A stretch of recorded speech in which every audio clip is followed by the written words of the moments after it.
Good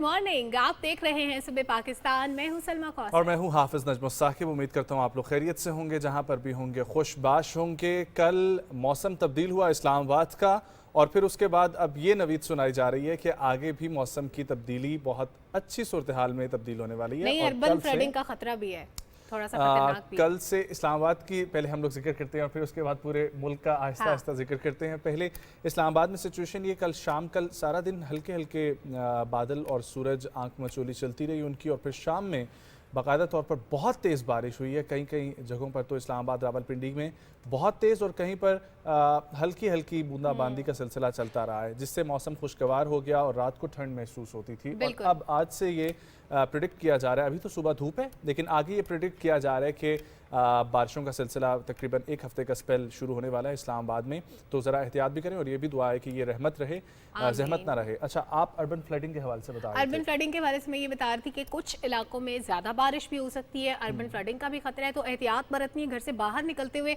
forecast ज़रूर देखनी है, सेफ्टी मेजर ज़रूर लेने हैं, गैर ज़रूरी तौर पर बारिश के दौरान घर से बाहर नहीं निकलना, टेम्परेचर का खास ख्याल रखना है। और जब आपने बताया कि बूंदाबांदी का इम्कान है, तो मैं ये सोच रही थी, ये मासूम सा सवाल मैंने पहले भी किया एक दो दफ़ा, कि जब बूंदाबांदी होती है पता कैसे चलता है कि कौन सा बूंदा और कौन सी बांदी है?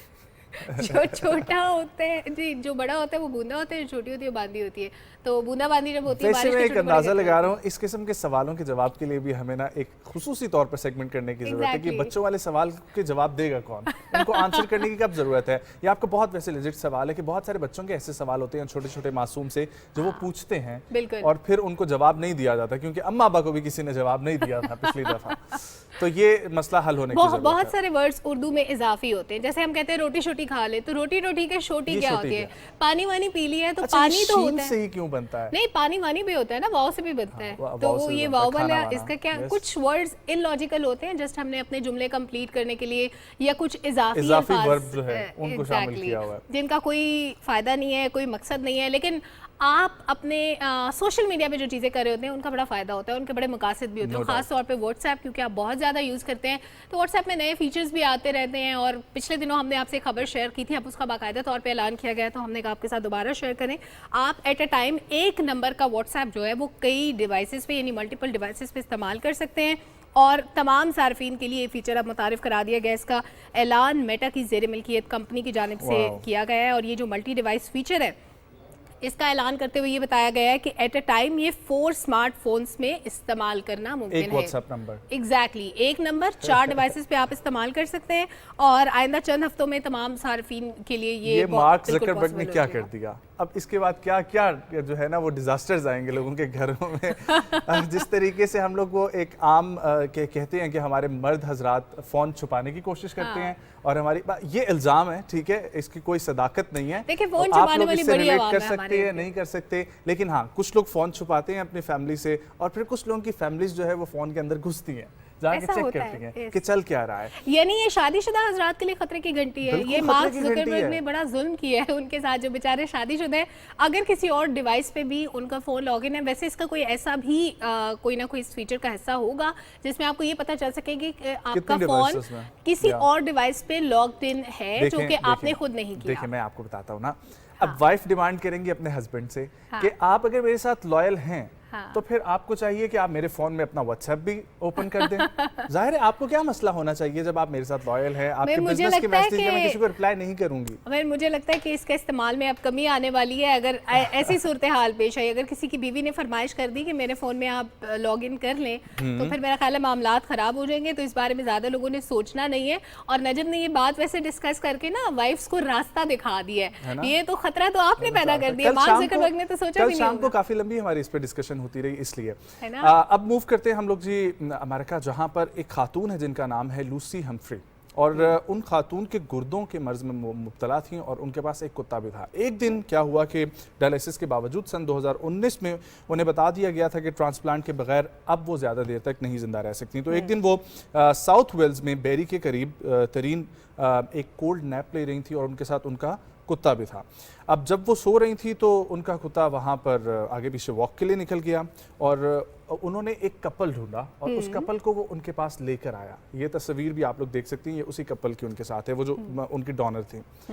वो लेकर आया और उन्होंने बोला कि जी हम लोग कुत्ते से डर रहे थे और हम लोग ये सोच रहे थे कुत्ता पता नहीं किसका है, कहाँ पर घूम रहा है। हाँ। तो फिर बाद में ये आपके पास चलकर आया तो हमें पता लग गया कि आप इसकी मालकिन है, तो ये सेफ रहे। तो उन्होंने उन्हें ऑफर किया कोई शरबत पीने के लिए। हाँ। तो उन्होंने वो इनकार कर दिया और कहा कि मैं तो जी डायलिसिस पे हूँ और अब मेरे गुर्दे तकरीबन ख़त्म हो चुके हैं और मैं डोनर की तलाश में हूँ। तो दूसरी खातून ने बोला कि मैं तो खुद मेरे पास डोनर मौजूद है, बल्कि वो खुद डोनर है और वो चाहती हैं कि वो किसी को अपना गुर्दा दें। Very nice. और फिर उन्होंने नंबर एक्सचेंज किया और राइट नेक्स्ट डे उन्होंने हॉस्पिटल जाके ये ट्रांसप्लांट का जो है प्रोसेस। वेरी इंटरेस्टिंग नजम, क्योंकि आम तौर पे आपको ब्लड रिलेशंस में भी डोनर का मैच करना बहुत सारे टेस्ट होते हैं, बड़ा मुश्किल हो जाता है। तो ये तो बहुत लकी खातून थी जिनको रैंडमली कोई ऐसा शख्स मिल गया जिसने उन्हें बचा लिया। वेरी नाइस, ये बहुत इंटरेस्टिंग खबर थी। अच्छा, बहुत सारे लोग जो है ना बड़े ज़हीन होते हैं, एक्स्ट्रा ऑर्डिनरी ज़हीन अगर आप उनको कहें तो गलत नहीं होगा। बहुत से एग्जैक्टली तो इस तरह की बहुत सारी एग्जांपल्स हमारे साथ मौजूद हैं, हमारे पास मौजूद हैं। लेकिन स्टीफन हॉकिंग का नाम तो खैर वो तो एक एक्सेप्शनल केस है ना, उतने ज़हीन लोग नहीं हो सकते। आइंस्टाइन या बहुत सारे बड़े बड़े नाम हैं, लेकिन कुछ लोग उनसे ज़रा कम लेकिन स्टिल आम लोगों से ज़्यादा ज़हीन होते हैं। अब उनकी जहानत का क्राइटेरिया क्या होता है, कुछ ना कुछ वैसे रिकॉर्ड सेट करते हैं जो आम लोगों से मुनफरद होते हैं। एक आम इंसान में जहानत का वो लेवल नहीं होता, ये शायद हम अपने ब्रेन को उतना यूटिलाइज नहीं कर पाते, हम अपनी सलाहियतों को उतना इस्तेमाल नहीं कर पाते। तो मार्लिन स्वान एक अरसे तक अमरीकी अखबार में आस्क मार्लिन एक सेगमेंट करती थी, एक सवाल किया जाता था उनसे और कॉलम लिखती थी से कोई भी सवाल पूछा जा सकता था। बिल्कुल, कोई भी सवाल पूछा जा सकता था। जहानत का इम्तिहान कहा जाता था इसको। 228 का स्कोर उन्होंने हासिल किया था उस कॉलम के थ्रू, और ये जो एक एवरेज स्कोर होता है उससे डबल है। और Guinness book of world record ने 1985 से 1989 तक जहानत के टेस्ट में एग्जैक्टली सबसे ज्यादा स्कोर करने वाली खातून के तौर पे उनका नाम दर्ज किया था, जो इट्सेल्फ एक रिकॉर्ड है। सोचिए 4 साल तक इतनी ज़हीन खातून का नाम, ज़हीन इस लिहाज से कि एक एवरेज जो जहानत होती है उससे डबल अगर उनका स्कोर है तो ये एक बहुत मुनफरिद बात है, बहुत डिफरेंट बात है। और इससे पहले भी लेट्स मेक अ डील के नाम से एक अमेरिकन शो आता था, उस पर एक और खातून थी, उन्होंने भी मुख्तलिफ सवालों के जवाब देके एक रिकॉर्ड सेट किया था, लेकिन बाद में वो भी रिकॉर्ड मार्लिन स्वान्स के नाम रहा है। तो ऐसे बहुत सारे हैं। और हमारी अरफा करीम जिन्होंने माइक्रोसॉफ्ट का एग्जाम किया था यंगेस्ट एज में, ऐसे बहुत सारे और भी पाकिस्तान में बच्चे हैं जिनको राइट डायरेक्शन की ज़रूरत है। प्लेटफॉर्म्स तो अब मुहैया करना शुरू कर दिए हैं हुकूमत पाकिस्तान ने भी और प्राइवेट सतह पे भी, लेकिन एक राइट डायरेक्शन बच्चों को चाहिए। और इस तरीके से बहुत सारे नाम इंशाल्लाह पाकिस्तान से को भूल रहे हैं जिन्होंने बहुत सारे ए लेवल्स में उन्होंने स्कोर किया था दुनिया में। अब मैं आपका रुख करवाता हूँ पाकिस्तान के बहुत ही प्यारे सूबे बलोचिस्तान की तरफ, और वहाँ से एक बहुत प्यारी कहानी है जिसको दुनिया भर में सराहा जा रहा है। मुख्तलिफ टीवी चैनल्स और मुख्तलिफ इंटरनेशनल मीडिया की कवरेज आप देख रहे हैं। एक सादा से लिबास में, दस्तार पहनी हुई, हाथ में लाठी थामी हुई, सफ़ेद चादर लिए हुए, और बारिश बुजुर्ग जो है, और वो कहते हैं ना कि बुजुर्गी में आपके वैसे ही गुनाह माफ़ हो जाते हैं, तो उनको देख कर बड़ा जो है इंसान को एक अच्छा लगा। और अरब मीडिया ने उनका बहुत चर्चा किया। और ये आप सब जानते हैं, मैं जिन बुजुर्ग का जिक्र कर रहा हूँ जिनको देखते साथ मस्जिद नबी में सहाबा कराम के दौर की याद आ गई थी। Exactly, he is very famous on social media. बिल्कुल, तो इसी के हवाले से पाकिस्तान टेलीविजन ने एक रिपोर्ट तैयार की है वकार अहमद ने क्वेटा से। सफेद रीश, सफेद दस्तार और सफेद चादर लिए 82 साला बलोच बुजुर्ग की वायरल होने वाली वीडियो सोशल मीडिया टाइमलाइन पर टॉप ट्रेंड बन चुकी है। नंगे पांव छड़ी संभाले मस्जिद नबवी में आहिस्ता आहिस्ता चलते हुए बुजुर्ग अब्दुल कादिर मरी का वीडियो क्लिप दुनिया भर में लाखों अफराद देख चुके हैं। अब बलूचिस्तान के बुजुर्ग की वीडियो उम्रे की अदायगी के दौरान दुनिया के सामने आई।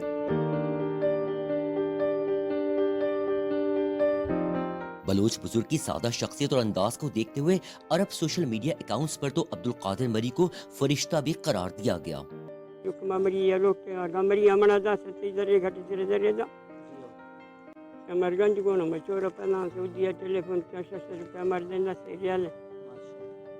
उम्रा अदायगी के महंगे अखराजात पूरा करने के लिए अब्दुल कादिर बख्श मरी तकरीबन निस्फ सदी बकरियां चराते रहे।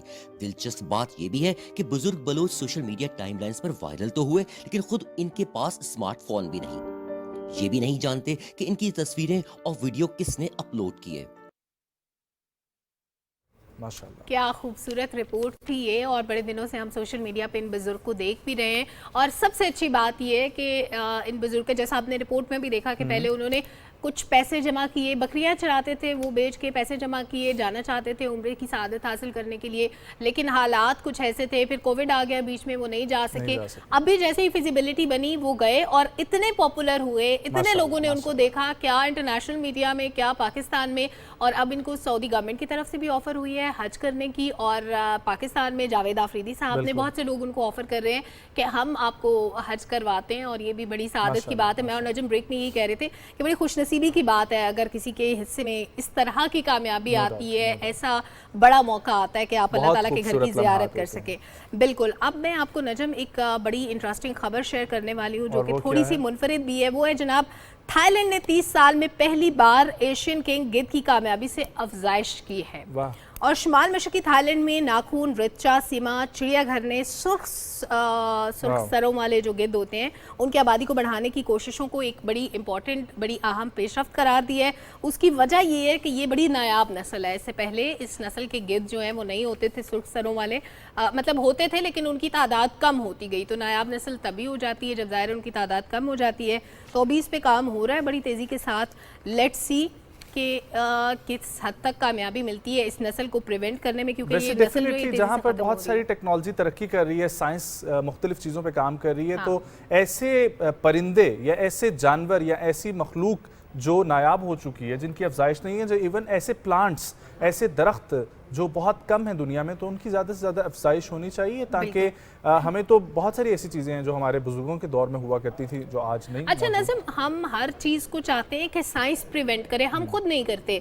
हम ऐसे नायाब परिंदों का, जानवरों का शिकार करते हैं जो कि बिल्कुल नहीं करना चाहिए, उनको प्रिवेंट करना चाहिए। फिर बाद में एग्जैक्टली, तो शिकार नहीं करना चाहिए बिल्कुल भी, क्योंकि ये नस्लें अब खत्म होती जा रही हैं। हमारा इकोसिस्टम बहुत डिस्टर्ब होता जा रहा है हमारे लाइफस्टाइल की वजह से। डिफरेंट किस्म के स्प्रेज जो हम करते हैं, फिर जो हम दरख्त बेदरेक काटते हैं, फिर उसके बाद जो बहुत सारी जो गैसेस का अखराज होता है हमारी फैक्ट्रीज की वजह से, वो बड़ा नुकसानदेह है हमारे माहौल के लिए, जानवरों के लिए। माहौल का ख्याल रखें, और माहौल के अंदर आप एग्जिस्ट करते हैं, आप अल्टीमेटली अपना ख्याल रखे होंगे और अपने साथ रहने वालों का भी।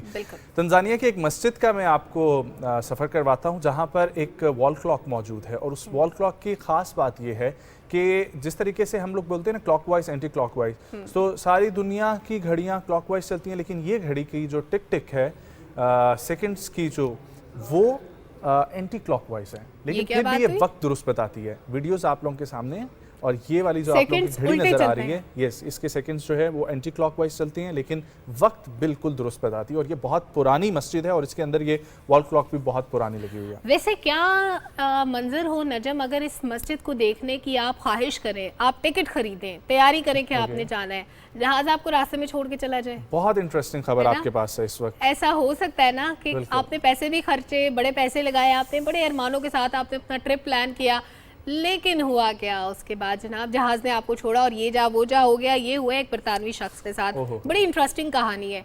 हुआ ये कि इस आदमी ने टिकट खरीदा था 17,500 यूरो का, जो कि अच्छी खासी रकम होती है, और जाना था बहरी जहाज से, कहीं जाना था इस शख्स को।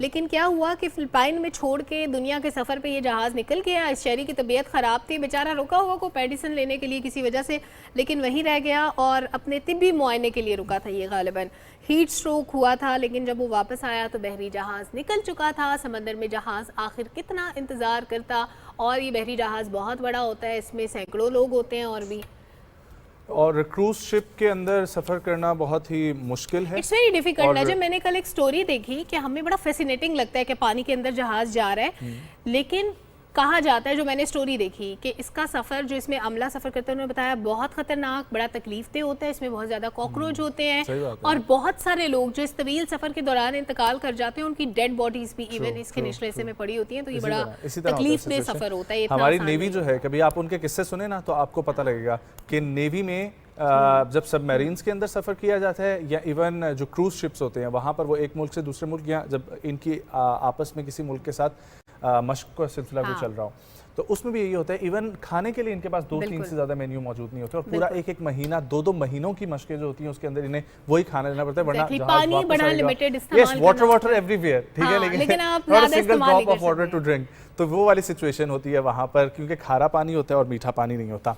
चीन की तरफ मैं रुख करवाता हूँ, जहाँ पर आपने बताया था कि गिद्ध की अफजाइश शुरू हो गई है। हाँ। तो बंगाल वाइट टाइगर्स जो हैं वो दुनिया में बहुत नायाब हैं, लेकिन हाँ। चीन में 6 बच्चों की पैदाइश हुई है ये बंगाल वाइट टाइगर्स की, जो बहुत ही खूबसूरत लगते हैं और जिनकी देखभाल की जा रही है। और नन्हे बंगाल टाइगर्स सबकी तवज्जो का मरकज़ बने हुए हैं, जहाँ उनकी खूब देखभाल हो रही है। हर 2 घंटे बाद उन्हें दूध पिलाया जा रहा है, जबकि उनके हाजमे में मदद के लिए उनकी मसाज भी किया जा रहा है। और ये आप देख रहे हैं टिकलिंग कितनी खूबसूरत लग रही है। हाँ, ये छोटे-छोटे टाइगर ऐसे लग रहे हैं जैसे छोटी सी कैट है। वैसे ये बिल्ली की नस्ल होती है, बड़ी बिल्ली कर ले, बिल्ली शेर की खाला है। तो ये इस वक्त खाला की नस्ल में से लग रहे हैं, लेकिन जब बड़े होंगे तो ये वो टाइगर बन जाएंगे। शेर और टाइगर वैसे 2 डिफरेंट होते हैं ना। शेर तो वो बड़े बालों वाला होता है और ये टाइगर होता है। हाँ, बहुत सारे होते हैं, लेपर्ड होता है, टाइगर होता है। हाँ, इनकी पता नहीं मिलती जुलती सी बहुत सारी किस्में होती हैं इनकी। अच्छा, अगर ये जानवर जो हमें देखने में बड़े क्यूट लगते हैं, सोचिए अगर आप सिनेमा में बैठे फिल्म देख रहे हो, जानवर की एंट्री हो और वो खुद ही मेहमान बन जाए, बिन बुलाया मेहमान दावत उड़ाने लग जाए। ऐसा हुआ है बिल्कुल, ये मैं आपको बिल्कुल भी कहानी नहीं सुना रही, असल में ऐसा हुआ है। ये हुआ है अलास्का में। फिल्म थिएटर में एक जानवर घुसा खुद ब खुद अपनी मर्जी से, पॉपकॉर्न्स खाए, मजे उड़ाए और इसकी जो फुटेज थी वो भी बनती रही सीसीटीवी में। मोज नामी जानवर है ये थिएटर में घुसा, पॉपकॉर्न खाए, ये सारा कुछ जो है वो सीसीटीवी कैमरा में महफूज होता रहा और उसको कोई डर नहीं लगा, कोई खौफ नहीं आया, बड़ा उसने एंजॉय किया। मुझे लगता है किसने भी इंसानों के बारे में कहानियां सुन रखी होंगी कि ये लोग सिनेमाज में जाते हैं, फिल्म देखते हैं, तो इसने सोचा होगा लेट्स सी कि सिनेमा के अंदर क्या होता है, कैसा लगेगा आपको। लेकिन ये बहुत खतरनाक है। उसने बड़ा मतलब माहौल बनाया ना, उसने सारे इंसानों वाले काम भी किए हैं, उसने पॉपकॉर्न भी खाया है, उससे बहुत मजे किए। अच्छा, अक्सर हम लोग सलमा जिक्र करते रहते थे ये वाली सिचुएशन का कि हमारे जितने भी इंटरनेशनल कंपनीज हैं और ख़ास तौर पर ये डेवलपिंग की कंपनीज हैं टेक्नोलॉजी से रिलेटेड, जिसमें एलॉन मस्क की कंपनी, मार्क ज़करबर्ग की कंपनीज, गूगल जैसी, माइक्रोसॉफ्ट जो है वो कंपनीज पाकिस्तान में क्यों नहीं वर्किंग कर रही। सो अब फाइनली पाकिस्तान में फर्स्ट एवर जो है वो ग्रोथ लैब बाय गूगल ये बना दी गई है। और फरहान कुरैशी वो शख्सियत हैं जो इस वक्त ये गूगल रीजनल डायरेक्टर हैं पाकिस्तान के लिए, बांग्लादेश के लिए, श्रीलंका के लिए। और उनके मुताबिक पाकिस्तानी डेवलपर्स के लिए ऐप डेवलपमेंट पर काम करने के लिए ये बहुत ही पुरमसरत मौका है और गूगल क्लाउड की जानिब से ये बनाया गया है। और सबसे बड़ी दुनिया की कंपनी है गूगल, और तर्जुमान गूगल के मुताबिक ये growth lab program app developers, studios और कंपनियों की निशानदही करेगा। इसके अलावा growth lab Pakistani app developers को गूगल माहिरीन के तजर्बे से मुस्तफ़ीद होने का भी मौका देगा। अच्छा, गूगल के साथ साथ एक जो चीज़ बहुत ज़्यादा फेमस है दैट इज़ मेटा की बात कर लें या ट्विटर की खास तौर पर बात कर लें, लेकिन एलोन मस्क ने इतने तजुर्बात किए हैं उस पर कि उसके बाद अब मसला ये पैदा हो गया कि लोगों ने सोचना शुरू कर दिया भाई अगर आप मरे हुए होंगे तो आपको ब्लू टिक फ्री में मिल जाएगा, अदरवाइज नहीं मिलेगा। पॉलिसीज़ बड़ी सख्त हो गई हैं, बड़ी चेंजेस आई हैं। पहले ट्विटर इतना खबरों में नहीं रहता था जितना एलोन मस्क के टेक ओवर करने के बाद हुआ है। तो अब हुआ क्या है कि फेसबुक, इंस्टाग्राम, व्हाट्सएप की मरकज़ी कंपनी जो मेटा है उसने ट्विटर के अल्टरनेट पे काम शुरू कर दिया है। ट्विटर का मुतबादिल ढूंढा जा रहा है और पहले इसे P92 का खुफिया नाम दिया गया था, इसके बाद इसे बार्सिलोना ऐप कहा जा रहा है। मे बी इसके और भी नाम सामने आए इसकी फाइनल शेप तक पहुंचने तक, लेकिन इसका जो मेनली पर्पज़ है वो ये है कि ट्विटर से अगर आप मायूस हो गए हैं, अगर आप पॉलिसी से थक गए हैं या किसी भी वजह से आपको ट्विटर पसंद नहीं है, तो आप इसके अल्टरनेट किसी ऐसे प्लेटफॉर्म पे जाएं जो आपके लिए अट्रैक्टिव हो, जिस पे आप अपनी जितनी भी सेलिब्रिटीज़ हैं हमारी खास तौर पे, वो अपनी मर्जी की बात कर सकें, अपने दिल का हाल बयान कर सकें। वहाँ पे जो लोग कमेंट्स कर रहे होते हैं, जो एक कंटेंट की भरमार होती है, एक तो वो कंट्रोल्ड होना चाहिए। कोई भी आपको अगर कमेंट कर रहा है तो वो, क्योंकि जब आप सलमा एक गाड़ी लेकर निकले ना किसी भी शहर में, तो जिस तरीके से वहाँ पर स्लम एरिया भी मौजूद होता है, posh, elite, middle class, upper lower middle class, ये तमाम क्लासेस वहाँ पर एग्जिस्ट करती हैं। ऐसी सोशल मीडिया की सूरत हाल है। ऐसे ही है। लेकिन वो बेहंगम ट्रैफिक किसी जगह पे आपने देखी है? बेहंगम ट्रैफिक वैसे तो बहुत सारे प्लेटफॉर्म पे, लेकिन ट्विटर पे इसलिए ज्यादा है। मैं बता रोड्स के ऊपर कभी आपने बेहंगम ट्रैफिक देखी है जो सूरत हाल होती है, तो ऐसी ही सूरत हाल अब हमें सोशल मीडिया में देखने को मिलती है। अच्छा, ट्विटर की मैं बात इसलिए कर रही हूँ नजम के बहुत सारे ऐसे लोग होते हैं, कोई नापसंदीदा कमेंट करेंगे, आप अगर उनको सिर्फ म्यूट करेंगे तो वो कमेंट आपको शो नहीं होगा, वो कितने अनएथिकल हो कुछ भी हो, लेकिन बाकी पब्लिक उसको देख सकती है। It's a bad feature. इसके ऊपर काम होना चाहिए। एक तो रिपोर्ट करना चाहिए ना, रिपोर्ट करना चाहिए, लेकिन रिपोर्ट में क्या होता है कि उसको प्रोसेस होने में टाइम लगता है, फिर हो सकता है कोई बात आपके नज़दीक बहुत नापसंदीदा हो, और वो उसके लेकिन नज़दीक ट्विटर ना का हो, अपना क्राइटेरिया है, या ट्विटर के नज़दीक ना हो, डेफिनेटली। और उनकी स्पेसिफिक कैटेगरीज में अगर फॉल नहीं करता वो ट्वीट, तो वो अकाउंट भी ब्लॉक नहीं होगा, उस कमेंट को भी आप कुछ नहीं कर सकते, आप बेबस होते हैं बहुत सारी चीज़ों में, तो अच्छा, आपको बर्दाश्त करना अक्सर मेरे दोस्त मुझसे कोई चीज़ लेते थे और मुझे वापस नहीं देते थे। पड़ता। ये क्या बात हुई?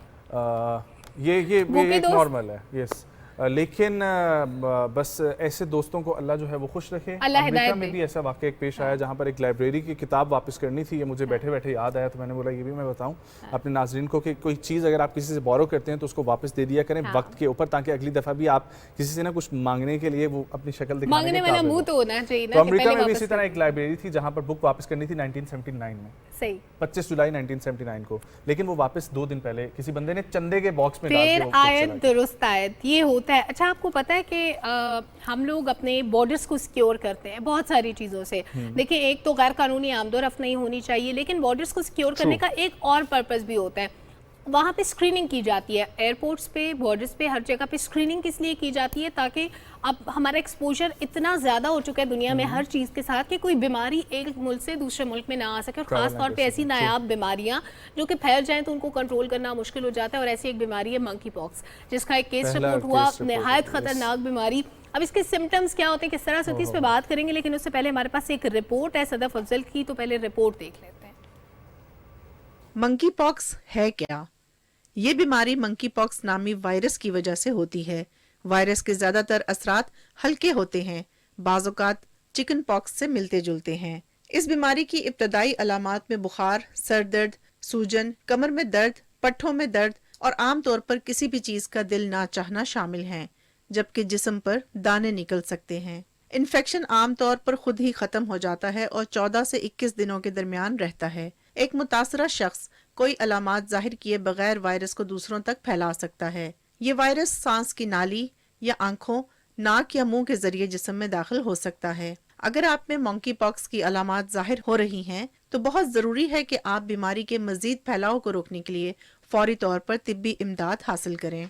जाती हिफाजती आलात का इस्तेमाल, अच्छे तरीके से हाथ धोना और आलूदा सतहों को जरासीम से पाक करना मुंतकली के खतरे को कम करने में मदद कर सकता है। पाकिस्तान में मंकी पॉक्स के पहले केस के बाद पूरे मुल्क के एयरपोर्ट पर हेल्थ रेगुलेशंस की सिफारिशात पर अमल दरामद जारी है। Border and health services of Pakistan का इदारा तमाम तर सूरत हाल पर नजर रखे हुए है और मंकी पॉक्स से बचाव और रोकथाम से मुतालिक इकदामात को मौसर बनाने के लिए बाकायदगी से दीगर एजेंसीज के साथ कोऑर्डिनेशन की जा रही है। BHS और CAA स्टाफ लिफ्ट समेत तमाम एरियाज की डिसइंफेक्शन को यकीनी बना रहे हैं। हिदायत के मुताबिक किसी फ्लाइट पर मुश्तबा मंकी पॉक्स केस की सूरत में मुसाफिर एयरपोर्ट से बाहर जाने के लिए मामूल के रास्ते इस्तेमाल नहीं करेगा। एहतियाती तदाबीर के तहत luggage area, medical inspection area, FIA counter, corridors और तमाम जगहों पर जरासीम का स्प्रे किया जा रहा है।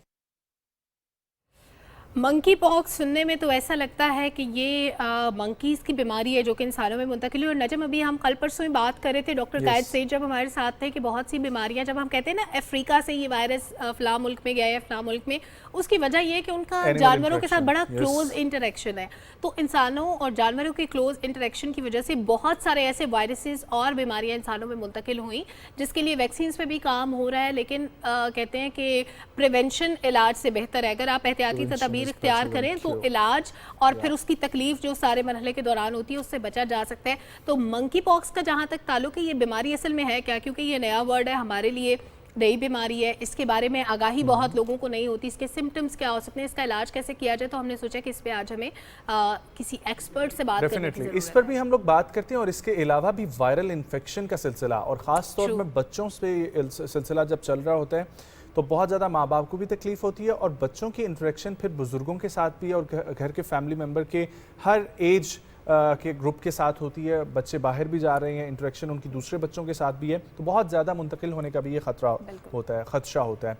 इसी के ऊपर हम लोग बात करेंगे। हमारे साथ बहुत ही एक्सपर्ट पीडियाट्रिशियन मौजूद हैं, इस्लामाबाद का एक ऐसा नाम जो जिनसे बहुत बहुत बड़ा नाम। वक्त लेकर जो Yes. है वो लाइन में जो है इंतजार करके मिलना पड़ता है। आज हम इनके मशकूर हैं कि हमारे साथ मौजूद हैं जनाब डॉक्टर जे कृष्ण साहब। अस्सलाम वालेकुम डॉक्टर साहब। वालेकुम सलाम। Thank you so much for coming. Good morning, कैसे हैं थैंक आप? यू। आई एम फाइन, अल्लाह का शुक्र है, बिल्कुल ठीक ठाक। बहुत शुक्रिया सर आने के लिए। सर वायरल इन्फेक्शन आजकल जो चल रहे हैं, मैं चाहूँगा आप इसके ऊपर कुछ हमें आगाह करें कि आजकल क्या क्या चीज़ें देखने में आ रही हैं ओवरऑल, फिर हम लोग आगे चल के मंकी पॉक्स को भी डिस्कस करते हैं। मैंने ख्याल है कि आप लोगों को पता है कि viral infection is just like जिस तरह बैक्टीरिया है इसी तरह के वायरस हैं, फंगस हैं। जो वायरस है basically it does not survive outside, उसके लिए उसको लिविंग ऑर्गेनिज्म ज़रूर चाहिए, चाहे वो एनिमल्स हो या ह्यूमन बींग्स हो। Once they enter into the human body they automatically they multiply. एक होगा सेल के अंदर 2 बनेंगे, 2 से 4, 4 से 8। इट स्प्रेड्स वेरी रैपिडली, आपकी बॉडी को इस तरह स्टिमुलेट करता है तो एकदम से आपका इम्यून सिस्टम एक्टिवेट हो जाता है। और आपको पता है जब भी आपका इम्यून सिस्टम एक्टिवेट क्यों होता है, जस्ट टू प्रोटेक्ट यू और to give you the protection against the viruses. अब जब भी बॉडी का इम्यून सिस्टम होगा तो फिर हल्का हल्का बुखार होना शुरू हो जाता है। इन बच्चों को बुखार एकदम से तेज़ भी हो जाता है, सर्दी लगने लगती है। हमारे इधर ये है कि जब भी कोई सर्दी लगे या शिवरिंग हो उसको मलेरिया तो नहीं हो गया, तो मेरा ख्याल ये नमूनिया तो नहीं हो मिथ है हमारे अंदर। कोई भी बुखार है जिसमें जंप करेगा उसके अंदर, चाहे वो गला ख़राब हो, चाहे यूरिन में इन्फेक्शन हो, चाहे गट का इन्फेक्शन हो, जब भी बुखार जंप करेगा सर्दी तो आपको लगेगी। Because these are basically the inflammatory mediators. तो उससे आपका बुखार भी होगा। वो इट डिपेंड कि वायरस आपको किस चीज़ को अफेक्ट कर रहा है। अगर आपके पूरे जिस्म को अफेक्ट कर रहा है तो फिर बंडों में ये कहेगा ये थकावट का अमल है जी, ये कि मुझे जोड़ों में दर्द हो रहा है, मुझे जिस्म मेरा फट रहा है, अच्छा जी मेरे सर में दर्द हो रहा है।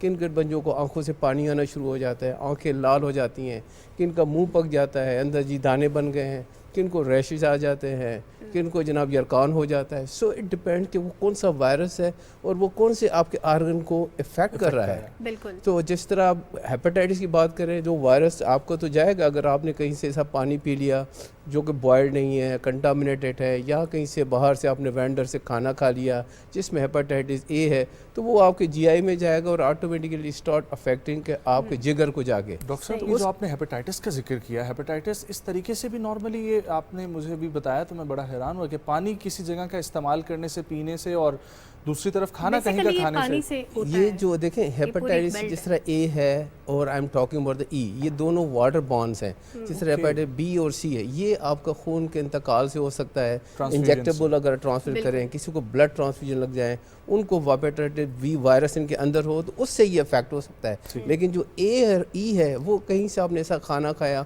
होटल से खाया, प्रॉपर्ली कुक नहीं है, या उसको हैंडल वो बंदे कर रहे हैं, those who are hepatitis A carrier, तो वो आपको ट्रांसमिट कर सकते हैं। अच्छा डॉक्टर साहब, आपकी मौजूदगी का फ़ायदा उठाते हुए वैसे तो बहुत सारी चीज़ें जहन में आ रही हैं जो पूछी जाएँ, खासतौर पे बच्चों के हवाले से। आगे चल के और भी चीज़ें पूछेंगे, लेकिन मैं बहुत ज़्यादा क्यूरियस हूँ जानने के लिए कि मंकी पॉक्स आखिर होती क्या है? मंकी पॉक्स बेसिकली इसको कहते हैं बांदर पॉक्स, मैंने कि ये basically was erupted from monkeys. अब ये देखें, पहले तो होता था कि जी ये जानवरों से इंसान में होता है। अगर किसी भी जानवर ने, मंकीज़ व किसी ने किसी इंसान को काट लिया, एब्रेशन हो गई स्किन, तो उससे वायरस आपका ट्रांसमिट होता है। ये पहले भी एग्जिस्ट करता था? ये पहले भी एग्जिस्टेड था, लेकिन ये है कि आपको तो इस लाइक स्मॉल पॉक्स का आपने नाम चेचक का नाम सुना होगा। ये एक वेरिएंट है चेचक का, लेकिन ये इतना सीरियस या सीवियर नहीं है।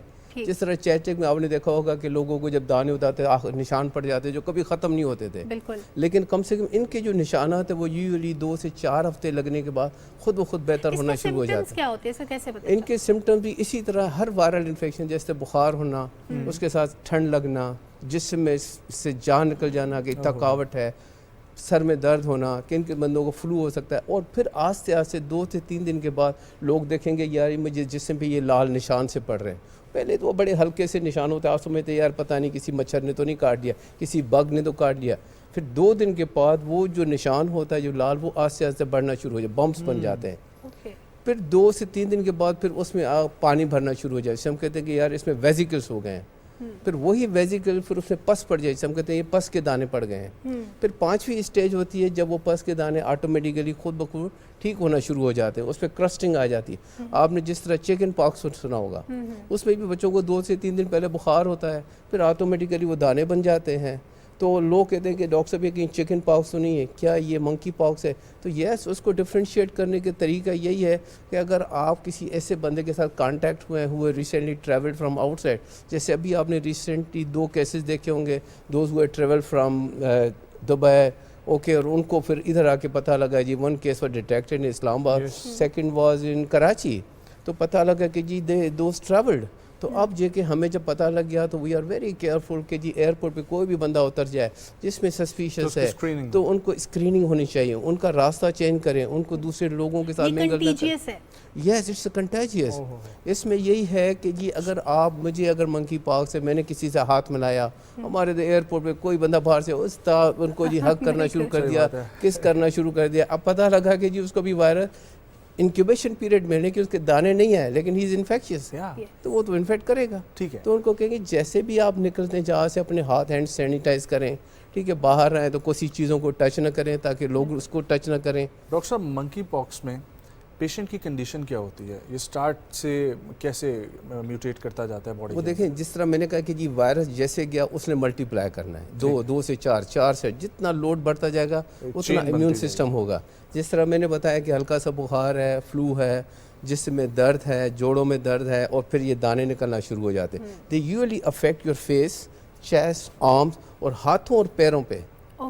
तो ये जो आपका जो चिकन पॉक्स है ना, वो यूजुअली हाथों को और पैरों की तलियों को नहीं इन्वॉल्व करता। सर, अगर कोई इंसान इसको कोई आम बुखार समझ रहा है या एलर्जी समझ रहा है और इसको अनट्रीटेड छोड़ दिया जाए तो क्या ये मौत का सबब भी बन सकता है? देखें, मंकी पॉक्स 90% लोग जो है ना बिल्कुल ठीक हो जाते हैं। ठीक है, ये वो बंदे जिनका इम्यून सिस्टम वीक हो, जैसे ओल्ड एज है, किसी बंदे को डायबिटीज़ है, किसी बंदे के किडनी फेल्यूर्स हैं, जो बंदा इम्यून सप्रेसिव थेरापी ले रहा है, जिस बंदों के जो पल्मोनरी इन्फेक्शन है, तो अगर आपका अंडरलाइंग इम्यून सिस्टम वीक है तो उसको ये ज़्यादा अफेक्ट कर सकता है, उसमें इट कैन किल यू।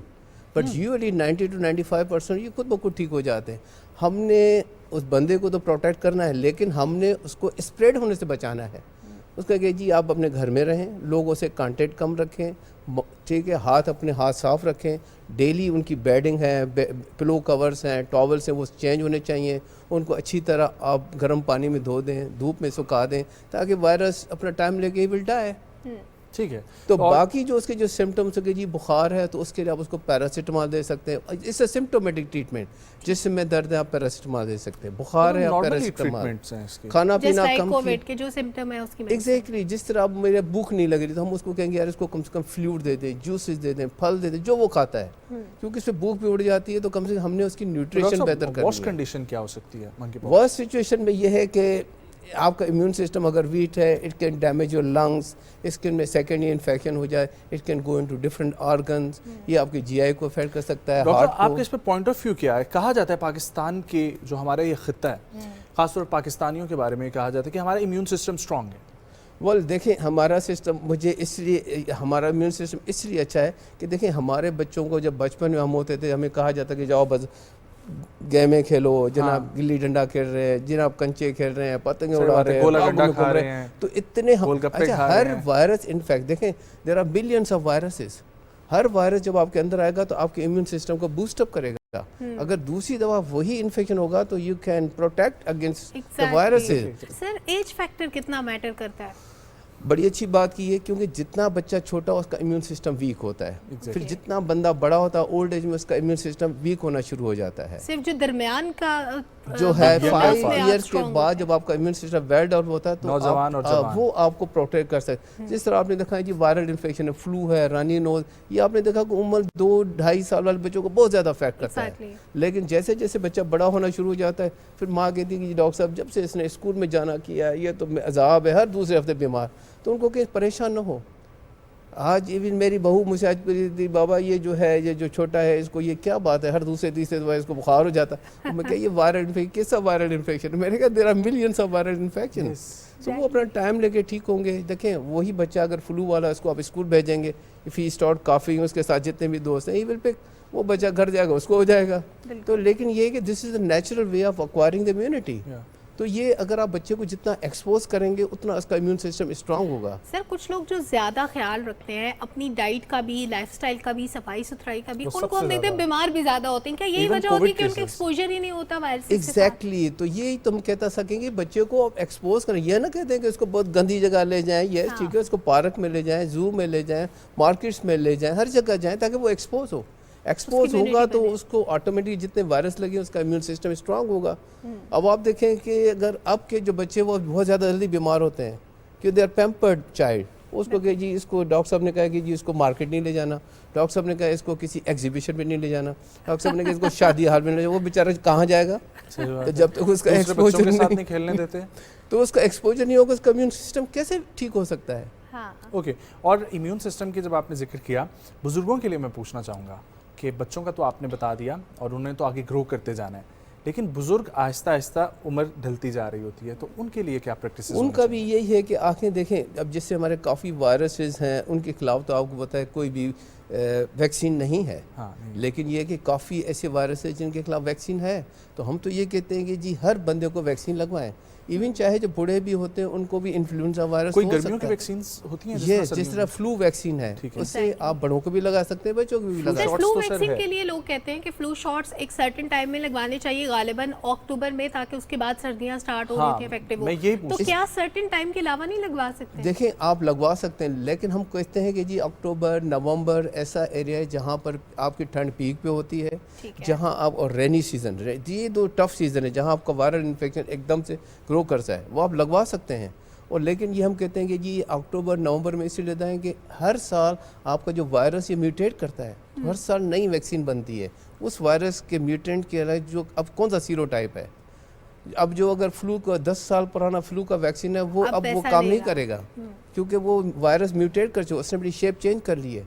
तो उसके खिलाफ जो आप एंटीबॉडीज बनाएंगे या फ्लू वैक्सीन बनाएंगे which will be more effective. बिल्कुल। डॉक्टर साहब, मुझे आपकी बात से अंदाज़ा हुआ कि हम अपने दुश्मन खुद ही बने हुए हैं, हमने अपने आप को इतना पैम्पर कर लिया है।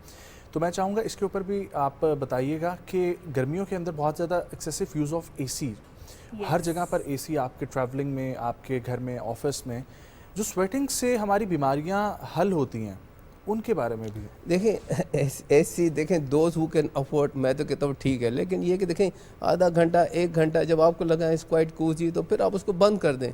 ये कि जी एसी चलाया हुआ है, ऊपर से जनाब लिहाफ लिया हुआ है कि जी मज़ा आ रहा है, मैं ये चीज़ें भी तो नहीं होनी ये चाहिए। तो होता है डॉक्टर साहब। Excess of everything is exactly, excess जहाँ भी होगी तो उसका जो आउटकम होगा तो वैसे भी अच्छा नहीं होगा। लेकिन मैंने ये सुना था और इसको मैं तस्दीक आपसे लेना चाहता हूँ कि हमारे पसीने से हमारी बीमारियां भी निकलती हैं। वो देखें ये एक नेचुरल मैकेनिज्म है। अब जैसे मुझे अगर बुखार होगा तो अल्लाह मियाँ ने हमारे तरह से स्वेट ग्लैंड लगाए जिनका काम है एवोपरेट करना, जितना पसीना निकलेगा उतना बुखार कम होगा। लेकिन हम कहते हैं कि जी बच्चे को बुखार है, उसको अगर मैंने उसको कवर कर दिया तो इस टेम्परेचर में जंप। और इसी तरह those who are on dialysis, तो इसके लिए भी रिसर्च है कि उनके लिए भी अच्छा होता है स्वेटिंग होना। जी वो तो आजकल जो नई टेक्नोलॉजी है जी, जितना आप स्वेट निकालेंगे कि it act as a filter for the kidney. आप किडनी की जो क्रॉनिक रीनल फेलियर बंदे कहते हैं डायलिसिस, वो कहते हैं आप जितना पसीना निकालेंगे it work as a dialysis. वो जितने भी आपके यूरिया क्रेट they are excreted into your sweat. अच्छा सर, छोटे बच्चों के लिए पेरेंट्स को कंसर्न होता है कि अगर बच्चा अपेरेंटली वीक नज़र आ रहा है, उसको मल्टीविटामिन्स देना शुरू कर देते हैं, सिरप्स और इंजेक्टेबल्स। क्या ये करना चाहिए? छोटे बच्चों को मल्टीविटामिन्स देनी चाहिए? देखें इट डिपेंड्स, अगर आपका बच्चा वाकई डेफिशिएंट है, अगर उसमें रिकेट्स के साइन है, विटामिन डी की कमी है, सर आगे तरफ निकला हुआ है, उसकी कलाइयाँ फूल रही हैं, हड्डियाँ मोड़ रही हैं, तो देखें ये ऐसी चीज़ में तो yes you must go for that. अगर एक बच्चा मुझे लग रहा है ये बहुत पीला है, अब मैंने हिस्ट्री ली, डॉक्टर साहब इसके तो पेट ठीक नहीं रहता, डॉक्टर साहब ये कुछ खाता ही नहीं है, डॉक्टर साहब ये बाहर की चीज़ें ज़्यादा खाता है, डॉक्टर साहब ये दूध ज़्यादा पी। देखिए ये सारी चीज़ें आपकी आयरन के एब्जॉर्प्शन को इम्पेयर करती हैं। मैं उनको एग्जांपल देखता हूँ, बताता हूँ कि देखिए जी हर बच्चे को विटामिन की ज़रूरत नहीं होती है। मैं उनको एग्जांपल देखा हूँ, देखो ये जो बच्चे बेचारे झुग्गियों में बैठे हैं, ये पठानों के बच्चे, देखो ये गंद बला खा रहे होते हैं झुग्गियों में, उनको कभी आपने विटामिन दिया? वो कहते डॉक्टर साहब असली अफोर्ड ही नहीं कर सकते। तो उनके बच्चे भी तो चल रहे हैं ना, चल रहे हैं कम से कम वो नेचुरल फूड तो खा रहे हैं बहुत हेल्दी हैं। और हेल्दी है। हमारा अननेचुरल चीज़ों की तरफ बहुत ज़्यादा है, टिन फूड हम खा रहे हैं। अब देखें जो भी ये भी आपकी जो कोला ड्रिंक्स हैं, पेप्सीज हैं, लेज हैं, देखें इसके अंदर प्रिजर्वेटिव्स ये डालते हैं, कलरिंग एजेंट्स, ये नॉर्मल तो नहीं है ना। नहीं है देखें ना, मैं अगर एक Even fresh frozen juice foods. बच्चे को बना के दूँ, ये बाबा ये क्या बनेगी, तो स्मेल नहीं है, पता नहीं। और अगर उसको कोई डब्बे का जूस तो कहता है हो ये तो बड़ा अच्छा है, क्योंकि दे पुट स्वेटनर, तो स्वेटनर डालते हैं, उसमें कलरिंग एजेंट है, वो एक नशा है। और एक दफ़ा जो नशा लग गया तो वो बंदे ने नॉर्मल चीज़ को कहता है ये बेकार है, ये अच्छा है, तो उसको ट्रेंड हमने करना है। एंड सो मैं ये कहता हूँ माँ के लिए, डॉक्टर साहब मेरी बात नहीं मानी, मैंने कहा no you are responsible. I went into restaurant में, देख रहा था एक बाबा था, ही वाज अराउंड अबाउट 60-70 का, वो एक बच्चा उसके हाथ में 6 महीने का, उसको पेप्सी पिला रहा है। सीरियसली? तो हाँ, तो जो उसकी जो थी उसकी बहू थी, उसने कहा बाबा ये क्या कर, तुम्हें क्या पता, हमने तुम लोगों को बड़ा के तेरे अब्बे को भी मैंने पेप्सी पिलाई थी। तो मैं उसको देख रहा था, मैंने कहा अब बताओ इसको मैं क्या कहूँ। अब वो पेप्सी एक ऐसी चीज़ है, आप 4 दफ़ा पी लें आपको कहो यार ये कितना मज़ा है, क्या टेस्ट तेरा। अब वो कहता है डॉक्टर भी छोड़ता नहीं है, हम कहते हैं देखो इसको लगाया आपने, इसको क्या पता पेप्सी क्या है, आप रोता है लेस लेके दो। अब उसको एक आदत पड़ी है नशे की। डिस्कशन में एक और आप चीज़ शामिल कर लें, एनर्जी ड्रिंक्स से कितना नुकसान हो? वो भी नुकसान थे, देखें उसमें भी बहुत ज़्यादा स्वेटनर, उसमें बहुत ज़्यादा कलरिंग एजेंट्स हैं। ये देखिए ये नेचुरल प्रोडक्ट्स तो नहीं है ना। उसकी जगह आप बच्चों को कोई फल दे, हम कहते हैं कि जी बच्चा स्कूल जाए, अगर वो नाश्ता नहीं करता उसको अंडा बना के दें, उसको किसी को फल दे दें, बनाना दे दें, सेब दे दें, या कोई ऐसी चीज़ें कम नेचर के करीब लाएं बच्चों को, आपका कहने का ये मकसद है। ओवरऑल हर किस्म के एनवायरनमेंट में, चाहे खेल कूद का हो चाहे खाने पीने का हो। बहुत शुक्रिया डॉक्टर साहब फॉर कमिंग, बहुत अच्छा लगा गुफ्तगू करके, आगे भी हम आपको जहमत देते रहेंगे। बहुत शुक्रिया आने के लिए। न्यूज़ ब्रेक की तरफ हम लोगों ने बढ़ना है, जाने से पहले सिर्फ इतना कहूँगा कि बच्चों का ख्याल रखने का सिर्फ और सिर्फ यही तरीका है कि बच्चों को पैम्पर आप करें, लेकिन बच्चों को पैम्पर करने के साथ साथ हेल्दी वे में, हाँ, नेचर के करीब लाएं। जब उनका इंटरेक्शन होगा दूसरे बच्चों के साथ, बाहर की कम्युनिटी के साथ, जानवरों के साथ, ये परिंदों के साथ, पौधों के साथ, तो वो फील करेंगे इस सारे इन्वायरमेंट को। लेकिन इतना इंटरेक्शन नहीं कराना कि बिल्लियों को गोद में लेके फिरते रहे और उनकी वैक्सीन भी ना हुई हो, तो ये इंटरेक्शन होना चाहिए, बट वो कितना होना चाहिए इस पे भी हम प्रोग्राम करेंगे। भी एक ब्रेक लेते हैं, हमारे साथ रहिए।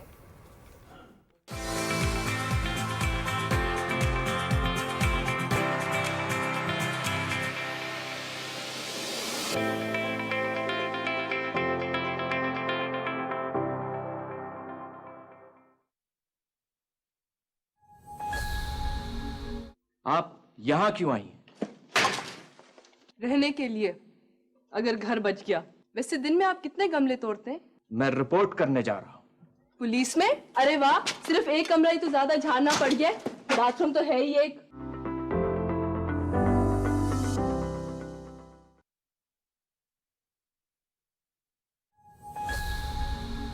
सरसों से ज्यादा फूली हुई खातून थी, इतना भारी अदब पहली दफा नजरों से गुजरा।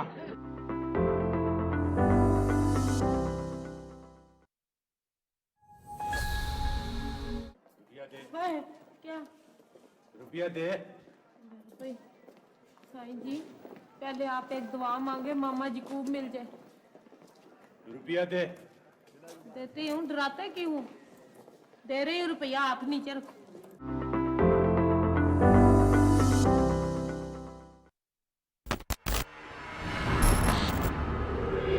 वफादारी वजूद की तरह है पाशा, जब रूह निकल जाती है तो इंसान को मनो मट्टी तले दफन कर दिया जाता है। इंसान की इंसान के साथ वफादारी जिस्म की रूह के साथ वफादारी की तरह होनी चाहिए। वो नुमाइश नहीं होगी। तुम्हारे अज़ाइम बहुत जारहाना है। ये सब क्या हो रहा है पाशा? हमें अब्दुल हमीद के रास्तों में रुकावट डालनी होगी। उस्मानियों पर हमले की साजिश की जा रही है।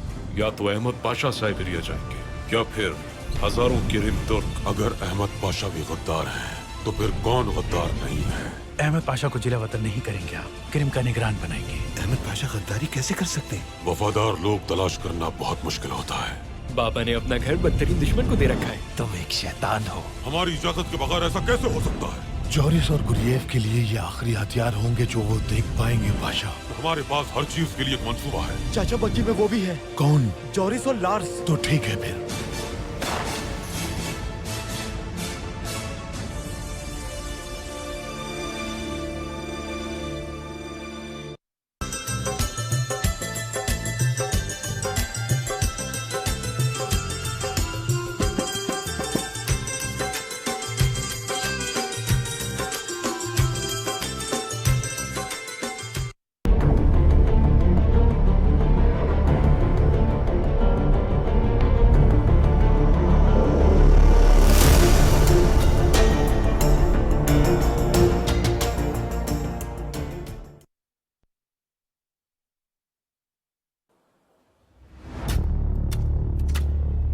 तेजी से बदलती हुई खबर की दुनिया में सही और मुसद्दिक़ा इत्तला की जुस्तजू और हुसूल फिक्र व तहकीक और तदब्बुर के बगैर मुमकिन। पस मंज़र के पर्दों में कोई इत्तला हतमी नहीं, सियाक़ व सबाक़ को समझे बगैर कोई तज्ज़िया मुकम्मल नहीं। तहकीक से सच की निशानदही एक पेशावराना जिम्मेदारी है, क्योंकि सच नाकाबिल तरदीद है, हर आने वाली खबर नहीं।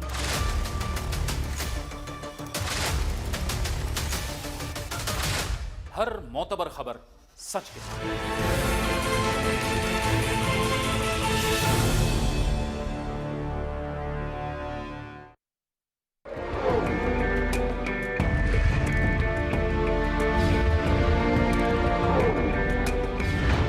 पाकिस्तान की दास्तान, इसके लिए की गई जद्दोजहद और इसका हुसूल रहती दुनिया तक इंसानों के लिए रहनुमा रहेगी कि किस तरह अजीम मुश्किलात से नबुर्द आसमां हुआ जाता है।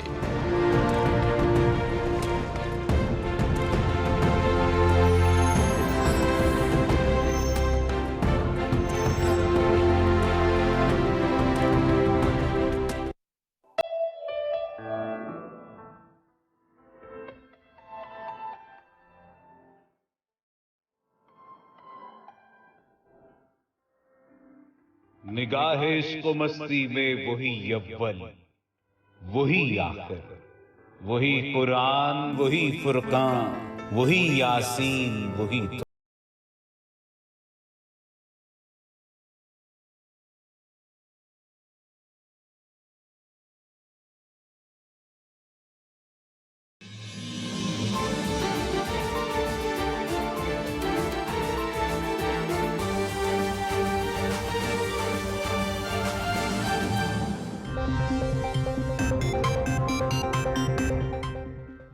मैं नहीं समझता कि मुझे या आपको ये फैसला करना चाहिए कि हम सुप्रीम कोर्ट को जामिन बनाएं, उसको हम आर्बिट्रेशन का हक दें। ये उनका काम नहीं है, पंचायत उनका काम नहीं है, उनका काम कानून और आइन के मुताबिक फैसले देना।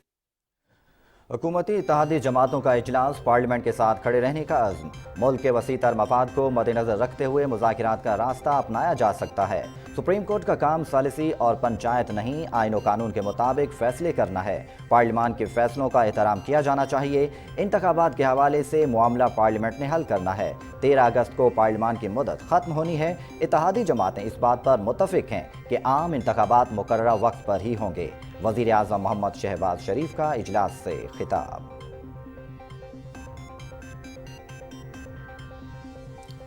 PTI ने इक़्तिदार के हसूल के लिए हर हरबा इस्तेमाल किया। अफवाज पाकिस्तान और उसकी क़यादत को बैरूनी एजेंट्स के ज़रिए बदनाम किया गया। माशरे में इंतशार और तकसीम पैदा करने में कोई कसर नहीं छोड़ी गई। IMF मुआहदे में खलल डाला गया। इत्तेहादी हुकूमत मुल्क को दरपेश चैलेंजेस से निकालने के लिए पुरअज़्म है। तमाम फैसले आवाम के वसीतर मफाद में किए जाएंगे। वज़ीर आज़म मोहम्मद शहबाज शरीफ।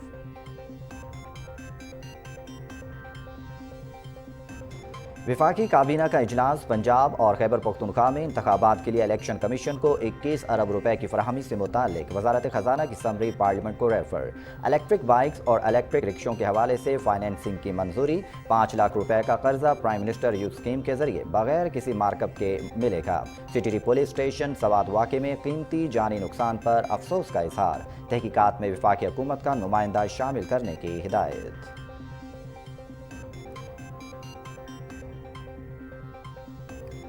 सुप्रीम कोर्ट के हालिया फैसलों, रिमार्क्स पर अवामी नुमाइंदों को तहफ़्फ़ुज़ात हैं। 3 रुकनी बेंच के फैसले से पार्लियामान का इस्तेकाक मजरूह हुआ। तवज्जो आर्टिकल 73 की तरफ दिलाना चाहता हूँ। अदालती फैसले कौमी असम्बली के 2 आइनी इख्तियारात से तजावुज़ हैं। स्पीकर कौमी असम्बली राजा परवेज़ अशरफ ने मौजूदा सूरत हाल पर चीफ जस्टिस और दूसरे जज साहिबान को ख़त लिख दिया।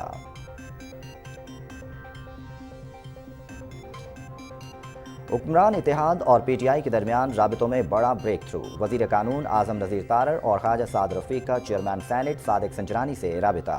सैनेट में मौजूद अपोजिशन और हुकूमत के 5 अरकान पर मुश्तमिल कमेटी तश्कील देकर बातचीत के लिए पार्लियामान में जगह की सहूलत देने की इस्तदा।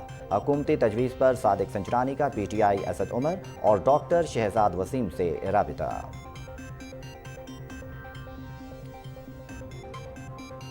मुल्क तबाह करने वालों को बेनकाब करना होगा। माशी मसाइल मौजूदा हुकूमत की वजह से नहीं, ये चंद लोगों का खेल था जिन्होंने पानामा का ड्रामा रचाया, RTS बिठाया और झूठे इल्जामात लगाए। मईशत को 24 में से 47वें नंबर पर धकेल दिया। इलेक्शन कमीशन ने आम इंतखाबात के लिए 54 अरब रुपए की डिमांड की है, जबकि अलग अलग इंतखाबात होने की सूरत में 61 अरब 62 करोड़ रुपए खर्च होंगे। वजीर खजाना इसहाक डार।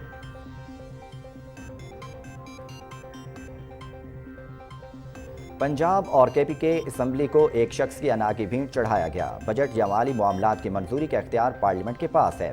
ज़िमनी ग्रांट के तौर पर काबीना उसे फिर ऐवान में लेकर आई। अगर हुकूमत इंतखाबात के लिए पैसे कौमी खजाने से दे तो पार्लियामेंट पूछ सकती है। बिल की मंजूरी के बगैर रकम का मामला हल नहीं हो सकेगा। वज़ीर कानून आज़म नज़ीर तारड़। सुप्रीम कोर्ट ने आइन की तशरीह करनी है, आइन को दोबारा नहीं लिखना। कल भी पार्लियामेंट के साथ खड़े थे, आज भी खड़े हैं। आला अदलिया के अक़लियती अरकान के फैसले में पार्लियामेंट की तौहीन की गई। तमाम सियासी जमातें चाहती हैं कि इंतखाबात आइनी मुद्दत के मुताबिक एक ही रोज़ हों। वज़ीर ख़ारजा बिलावल भुट्टो ज़रदारी।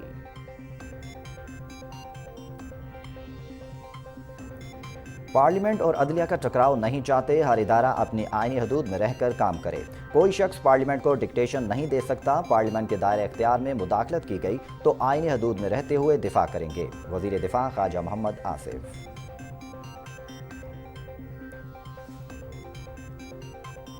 निगरान वज़ीर आला पंजाब मोहसिन नकवी से ईरान के काउंसल जनरल मेहरान मुआफ़र की मुलाकात। दो तरफ़ा ताल्लुकात के फ़रोग़ और बाहमी ताउन बढ़ाने के हवाले से तबादला ख्याल। चावल, गोश्त, आम और दीगर अशिया की एक्सपोर्ट बढ़ाने पर इत्तेफाक। अस्फ़हान में होने वाली हैंडीक्राफ्ट की नुमाइश में पंजाब का वफ़द शिरकत करेगा। निगरान वज़ीर आला पंजाब।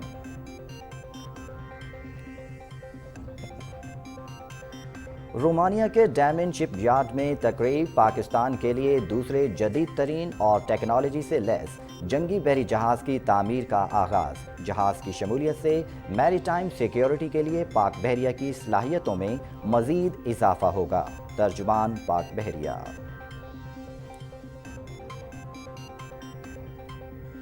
भारतीय रियासत छत्तीसगढ़ में धमाका, 10 फौजी हलाक। फोर्सेस के एहलकारों को उस वक्त निशाना बनाया गया जब वो माओ अलहदगी पसंदों के खिलाफ ऑपरेशन के बाद वापस आ रहे थे। छत्तीसगढ़ में माओ नवाज आवाम भारत से आज़ादी और अलग वतन के लिए मुसल्लह जदोजहद कर रहे हैं।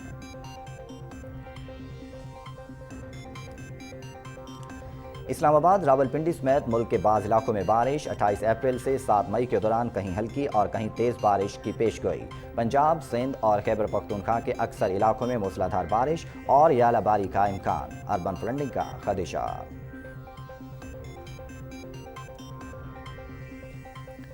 Pakistan New Zealand one day series 5 matches की सीरीज का आज से रावलपिंडी में आगाज। मैच दिन 3:30 बजे से PTV स्पोर्ट्स HD पर बराह रास्त। पिंडी स्टेडियम में ट्रॉफी की रौनुमाई, दोनों टीमों की प्रैक्टिस। सीरीज के 2 मैच रावलपिंडी और 3 कराची में खेले जाएंगे।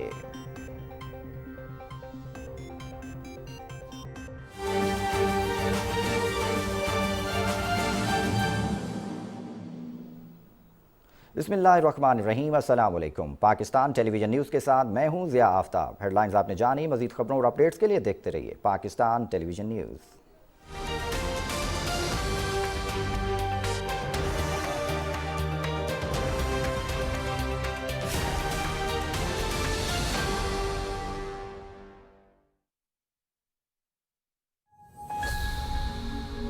तू ये लंबे बाल पहन के ना ईमान से बिल्कुल मुसहरती शहीन लग रही है। तू औरत होती ना तो पता नहीं अब तक कितने लोगों को खुदकुशी करा चुकी होती।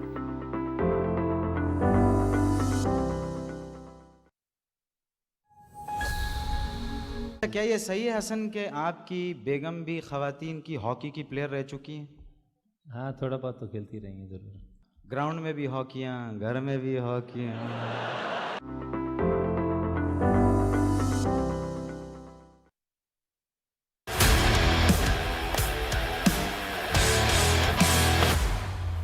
The battle on the home soil begins. Pakistan and New Zealand are competing for glory, from gigantic sixes to stunning catches. This cricket series is going to be a treat for fans. King Babar is back for Pakistan. So is the paceman Shaheen Afridi. Can New Zealand's young team led by Tom Latham challenge Pakistan? Catch all the action of 5 T20s and 5 ODIs from 14th April to 7th May live on PTV Sports.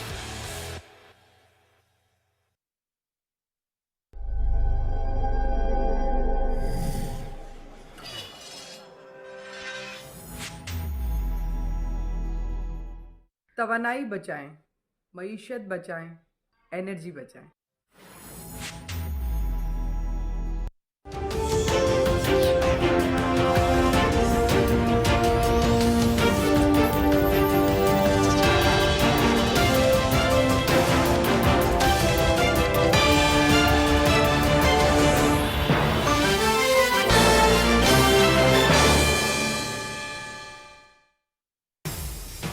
Welcome to Star and Style Season 3. Only on PTV Home. Only on PTV Home. Only on PTV Home. Only on PTV Home. Only on PTV Home. Only on PTV Home.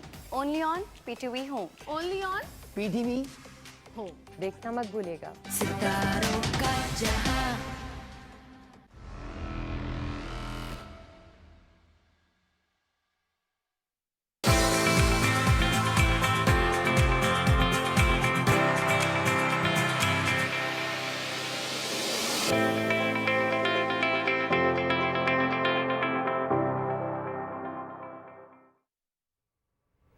Welcome back नाजरीन। Skin is very very very important. Skin पे आप क्या लगाते हैं, आप skin को कैसे treat करते हैं, आपकी स्किन अच्छी कैसे हो सकती है, इस पर हम बात करते रहते हैं अक्सर। एक कॉमन चीज़ जो हमेशा हम भी कहते हैं, हमारे पास जो एक्सपर्ट्स आते हैं, डॉक्टर्स आते हैं, वो भी कहते हैं कि आपने हाइड्रेट रखना होता है अपनी स्किन को। जब सन के साथ एक्सपोजर होता है या कहीं भी हीट में आपका एक्सपोजर होता है तो आपने सन ब्लॉक ज़रूर लगाना होता है। अब वो सन ब्लॉक कैसा होना चाहिए ये मैटर करता है। और अगर आप हाइड्रेट रखने के लिए कोई क्रीम्स या लोशंस वगैरह यूज़ कर रहे हैं, कोई मॉइस्चराइजर्स यूज़ कर रहे हैं, वो कैसे होने चाहिए और आपकी नॉर्मल स्किन केयर रूटीन क्या होनी चाहिए, क्योंकि अब गर्मियाँ स्टार्ट हो रही हैं तो ऑब्वियसली आपको अपनी अच्छी स्किन के लिए काफ़ी जतन करने पड़ेंगे। तो क्या जतन होने चाहिए हम आपको बताते हैं आज। डेफिनेटली। और हमारे साथ मौजूद हैं मल्टी टैलेंटेड एक डॉक्टर जो कि बाय प्रोफेशन डेंटिस्ट हैं, लेकिन एस्थेटिशियन भी हैं और इस्लामाबाद में अपना क्लिनिक रन कर रही है, और उन्हीं से हम लोग जानेंगे। हमारे साथ मौजूद हैं मोहतरमा डॉक्टर तानिया हबीब। अस्सलाम वालेकुम। अस्सलाम वालेकुम। Good morning, thank you for coming. कैसे हैं आप? Thank you so much for having me. कैसे हैं आप लोग? ठीक हैं? We are good.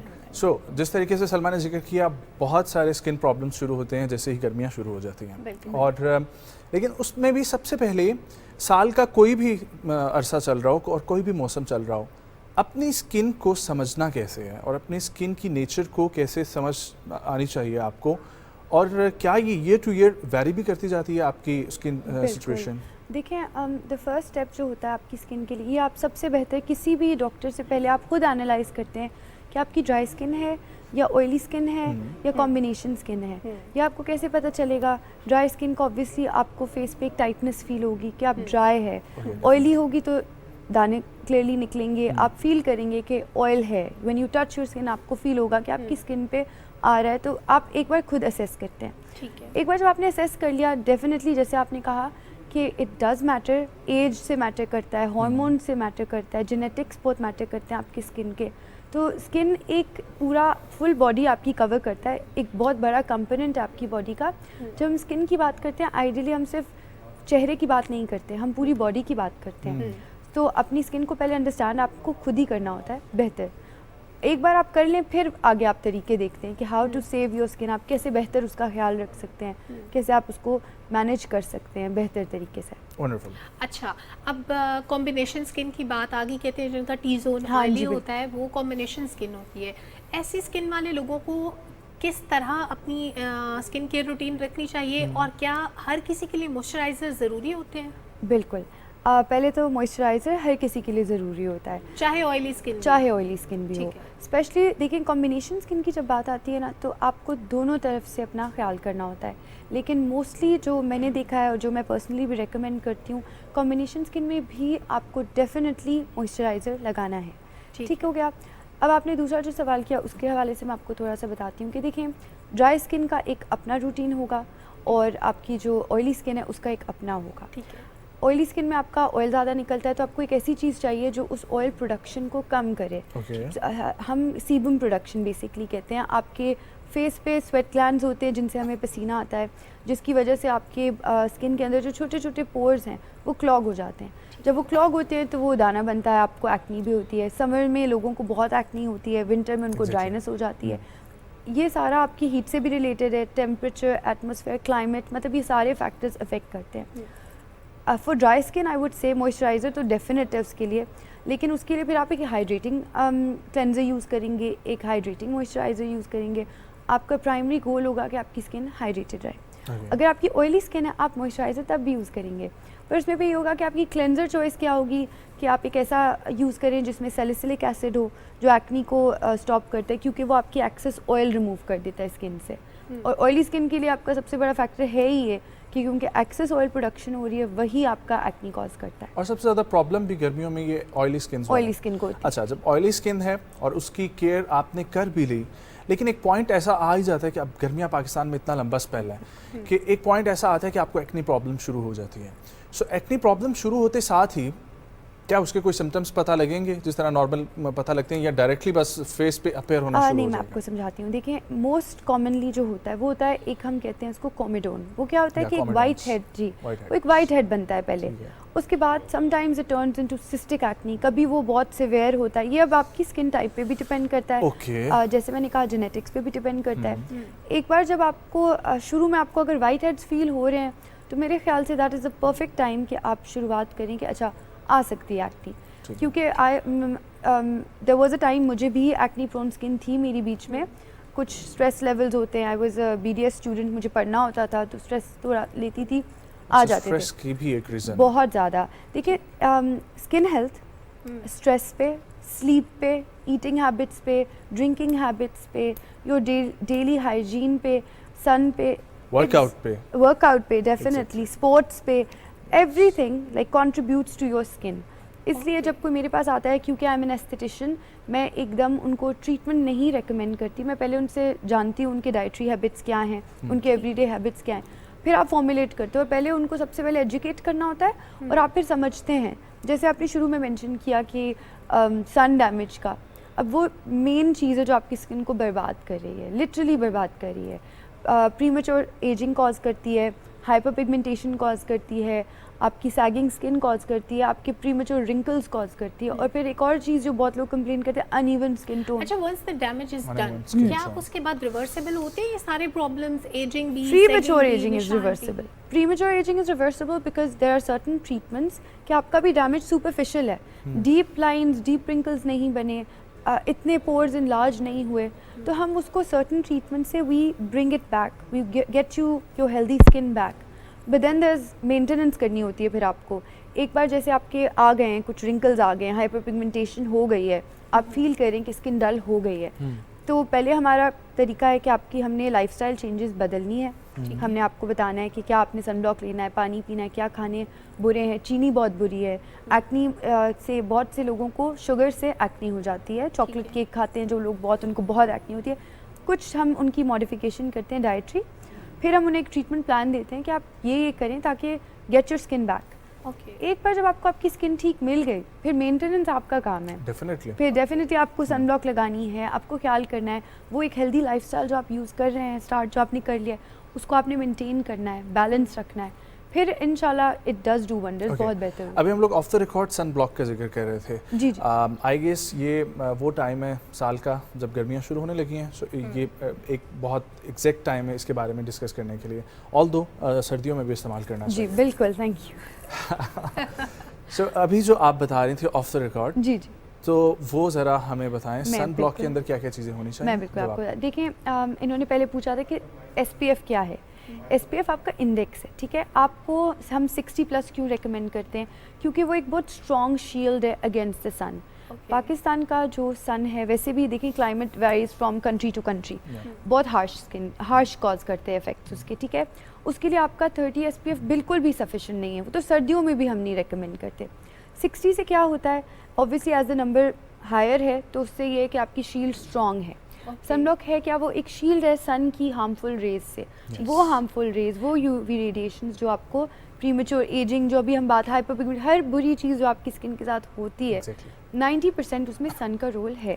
तो अभी समर्स हैं, देयर अबाउट टू स्टार्ट। पहली बात, फेस टू नेक और any other body part that is expose उस पर आप सन ब्लॉक लगाएं। ठीक। दूसरा ये कि आप एक अच्छी कंपनी को लें, क्योंकि sun block is an investment for your skin जो आपको बहुत सालों चलेगी। 40 प्लस पे कोई ट्रीटमेंट इतना नहीं सेव करती जितनी 30s और योर लेट 20s में आपको सन ब्लॉक इफेक्ट करती है। ठीक है। अच्छा, अगर सन ब्लॉक यूज़ कर रहे हैं, बहुत से एस्थेटिशियंस ये भी कहते हैं कि आपको इवन किचन में जाते हुए भी सन ब्लॉक यूज़ करना चाहिए क्योंकि वहाँ पे भी हीट के साथ आपका एक्सपोजर होता है। क्या करना चाहिए घरेलू खवातीन? डेफिनेटली करना चाहिए, क्योंकि अगर आप देखें तो बहुत सी पाकिस्तानी वुमेन को, जो मैंने भी एक्सपीरियंस किया है, दे गेट रेड स्पॉट्स उनके चेहरे पे आने शुरू हो जाते हैं क्योंकि हीट एलर्जीज़ होती हैं। सन की बहुत सी एलर्जीज़ हैं। एक बहुत रेयर फिनोमेना ये भी है कि लोगों को स्नीजिंग शुरू हो जाती है सनलाइट में। वो ये होता है कि आपका नोज़ परसीव करता है उस रेडिएशन को एक एक्सटर्नल फैक्टर। तो आपको पता है जब भी एक एक्सटर्नल फैक्टर आएगा तो यू विल स्टार्ट स्नीजिंग, क्योंकि आपके नोज़ में एंटेनाज हैं, वो रिएक्ट करते हैं। Similarly on your face, your skin, हाथों पे आंटीज़ को वाइट डॉट्स अक्सर आ जाते हैं, मुंह पे यहाँ रेडनेस होती है, आंखों के नीचे, वो इसी तरह होती है कि आपके स्किन पे जो रिसेप्टर्स हैं वो हीट को परसीव करते हैं एज अ फॉरेन थिंग, तो वो पे रिएक्ट कर जाते हैं। किचन में जाने से पहले सनब्लॉक लगाना बहुत ज़रूरी है, but at the same time there has to be sufficient ventilation in the kitchen, क्योंकि जब वेंटिलेशन नहीं होती आप अपनी स्किन को मतलब तबाह कर रहे होते हैं। स्टीम मिल रही है, गर्माइश हो रही है, सनब्लॉक लगाई हुई है, मतलब वो पॉजिटिव नहीं नेगेटिव इम्पैक्ट ही करता है। अच्छा, सनब्लॉक का ऑयली होना या ना होना ये कितना इंपॉर्टेंट होता है? ऑनेस्टली कोई फ़र्क नहीं पड़ता। ड्राई हो जी, ड्राई स्किन वाले जो एक हैं वो एक हाइड्रेटिंग सनब्लॉक यूज़ करें, ऑयली स्किन वाले बिल्कुल एक शेयर वाली यूज़ करें जो which leaves a zero cast behind. ये तो आपकी स्किन के लिए बस मैटर करता है। अभी आपने अपने सारी डिस्कशन में आंटियों का जिक्र कर दिया, सो होम रेमेडीज़ पे आप बिलीव रखती हैं? तो बहुत लिमिटेड एक्सटेंट तक, सच बताऊं तो मैं साइंटिफिक रिसर्च पे जो हम कर सकते हैं घर पे? देखिए, घर पे मैं ज़्यादा से ज़्यादा अगर आपको बताऊं तो मुझे लगता है कि आप अपनी हैबिट्स पे ज़्यादा तवज्जो दें रादर देन मुंह पे हर किचन की चीज़ लगाने के।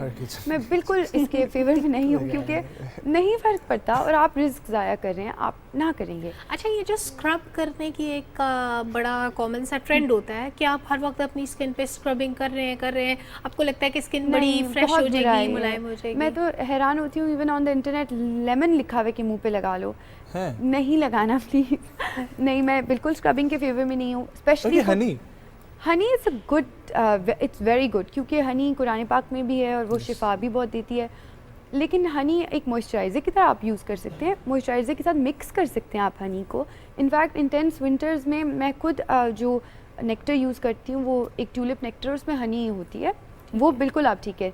पर देखें, जिससे इन्होंने कहा जो स्क्रबिंग करते हैं, जो मुँह पे कभी क्या लगाते हैं कभी क्या, वो आपकी सिर्फ नेगेटिव इम्पैक्ट करता है। Specially for people with dry skin, scrubbing आपके सारा जो आपके अंदर जो अच्छा ऑयल भी है वो भी निकाल के स्ट्रिप ऑफ करता है, मतलब आपकी स्किन को बुरा करता है। That we are talking about skin. अगर हम लोग बालों की तरफ जाएं, सो बालों के लिए तो होम रेमेडीज में होता है, बहुत लोग बिलीव करते हैं, बहुत मैंने भी किसी टाइम में करने की कोशिश की थी, लेकिन फ़र्क नहीं पड़ा। ऑनेस्टली लाइक बहुत टीडियस प्रोसीजर है, और मतलब मुझे था कि अब कौन बालों में लगा के बैठा है और बर्दाश्त करे। Exactly. लेकिन ये मैं मानती हूँ कि जो हर्बल ऑयल्स होते हैं, they do have the potential to regrow your hair. हम तो बहुत से लोग मेरे पास आते हैं कि हमने मिनॉक्सिडिल यूज़ की थी, लेकिन आई पर्सनली फील किया। आपने बोला कि हैबिट्स पे हमें ज़्यादा कंट्रोल करने की जरूरत है। सो आई बैग्स के लिए, ठीक है, हल्के जो पड़ जाते हैं, उसके लिए क्या होना चाहिए?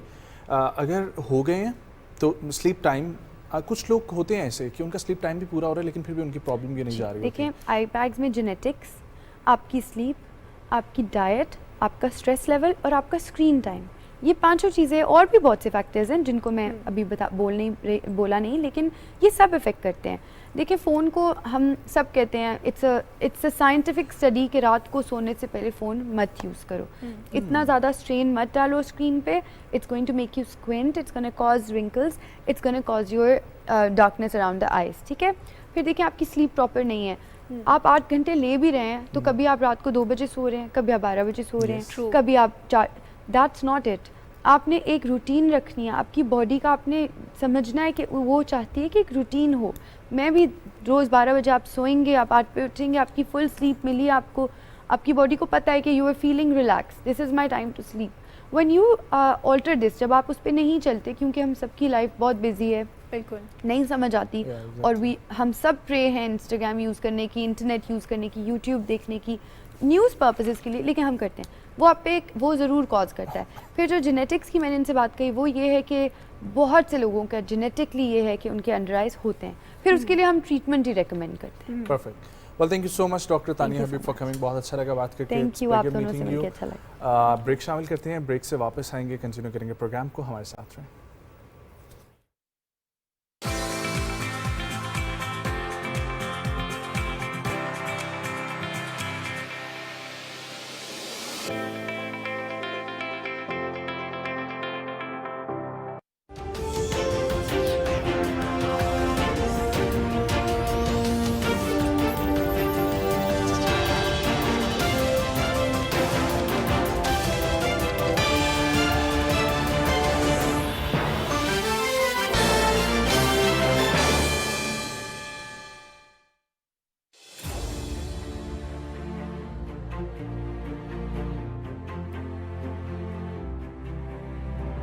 किस्से जो कभी बयां ना हुए,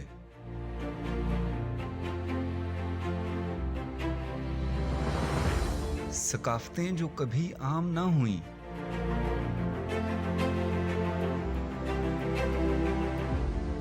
कोहदश्त में छुपी दिलचस्प दास्तानें की है जिनकी परवरिश राज़दां फिजाओं ने।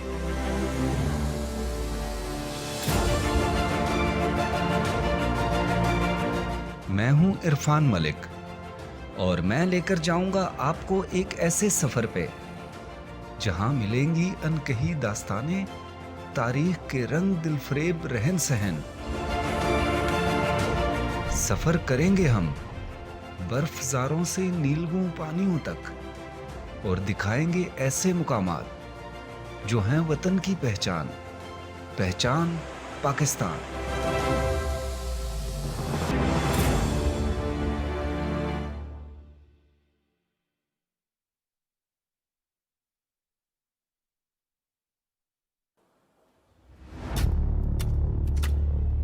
तेजी से बदलती हुई खबर की दुनिया में सही और मुसद्दिक़ा इत्तला की जुस्तजू और हुसूल फिक्र व तहकीक और तदब्बुर के बगैर मुमकिन है।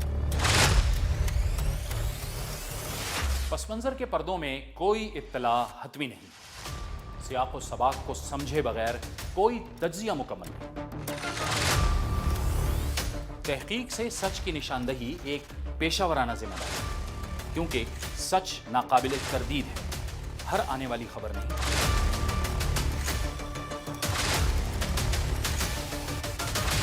हर मोतबर खबर सच के साथ।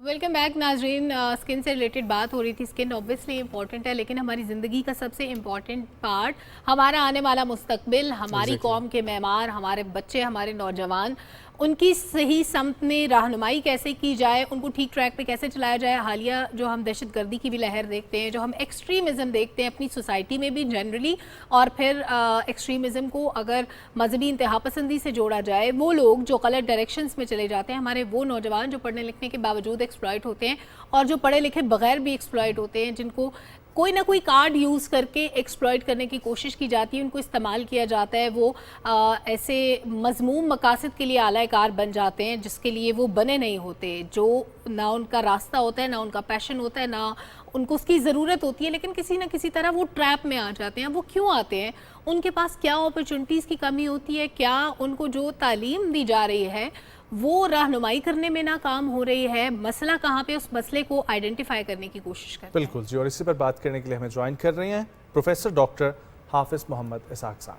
अस्सलाम वालेकुम प्रोफेसर साहब, बहुत शुक्रिया वक्त निकालने के लिए। खैरियत से आप? जी अल्लाह के शुक्र, बहुत शुक्रिया आपको, बहुत शुक्रिया आपका आने के लिए। प्रोफेसर साहब ये फरमाइएगा कि किसी भी माशरे में हम लोग पाकिस्तान के सिनेरियो की बात नहीं करें, कोई मॉडर्न सोसाइटी हो या रूरल एरिया हो या अर्बन हो, माशरे के अंदर शिद्दत पसंदी या शर पसंदी और एक्सट्रीमिज़म का किसी भी लेवल पर, किसी भी डिस्कशन लेवल पर या किसी भी फिज़िकल लेवल पर ये आती ही क्यों है, इसके क्या अवामिल बनते हैं?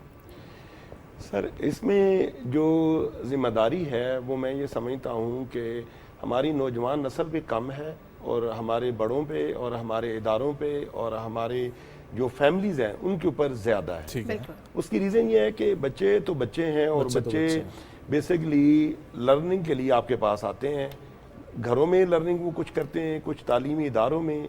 हमारे तालीमी इदारों में जो निज़ाम तालीम पहले था, अगर आप उसका एनालिसिस करें, वो आज तालीमी निज़ाम का जो तरीक़ेकार है वो जो पहले था वो आज राइज नहीं है। ठीक है जी। पहले क्या होता था कि अगर आप पुराने ड्रामे भी उठा के देख लें, बच्चों को कोई प्रॉब्लम होता था तो वो अपनी प्रॉब्लम को डिस्कस करने के लिए अपने असासा के पास तालीम मुकम्मल करने के बावजूद उसके बाद जाते थे कि जी मेरा ये मसला है, मेरी फैमिली में ये प्रॉब्लम हो गया है।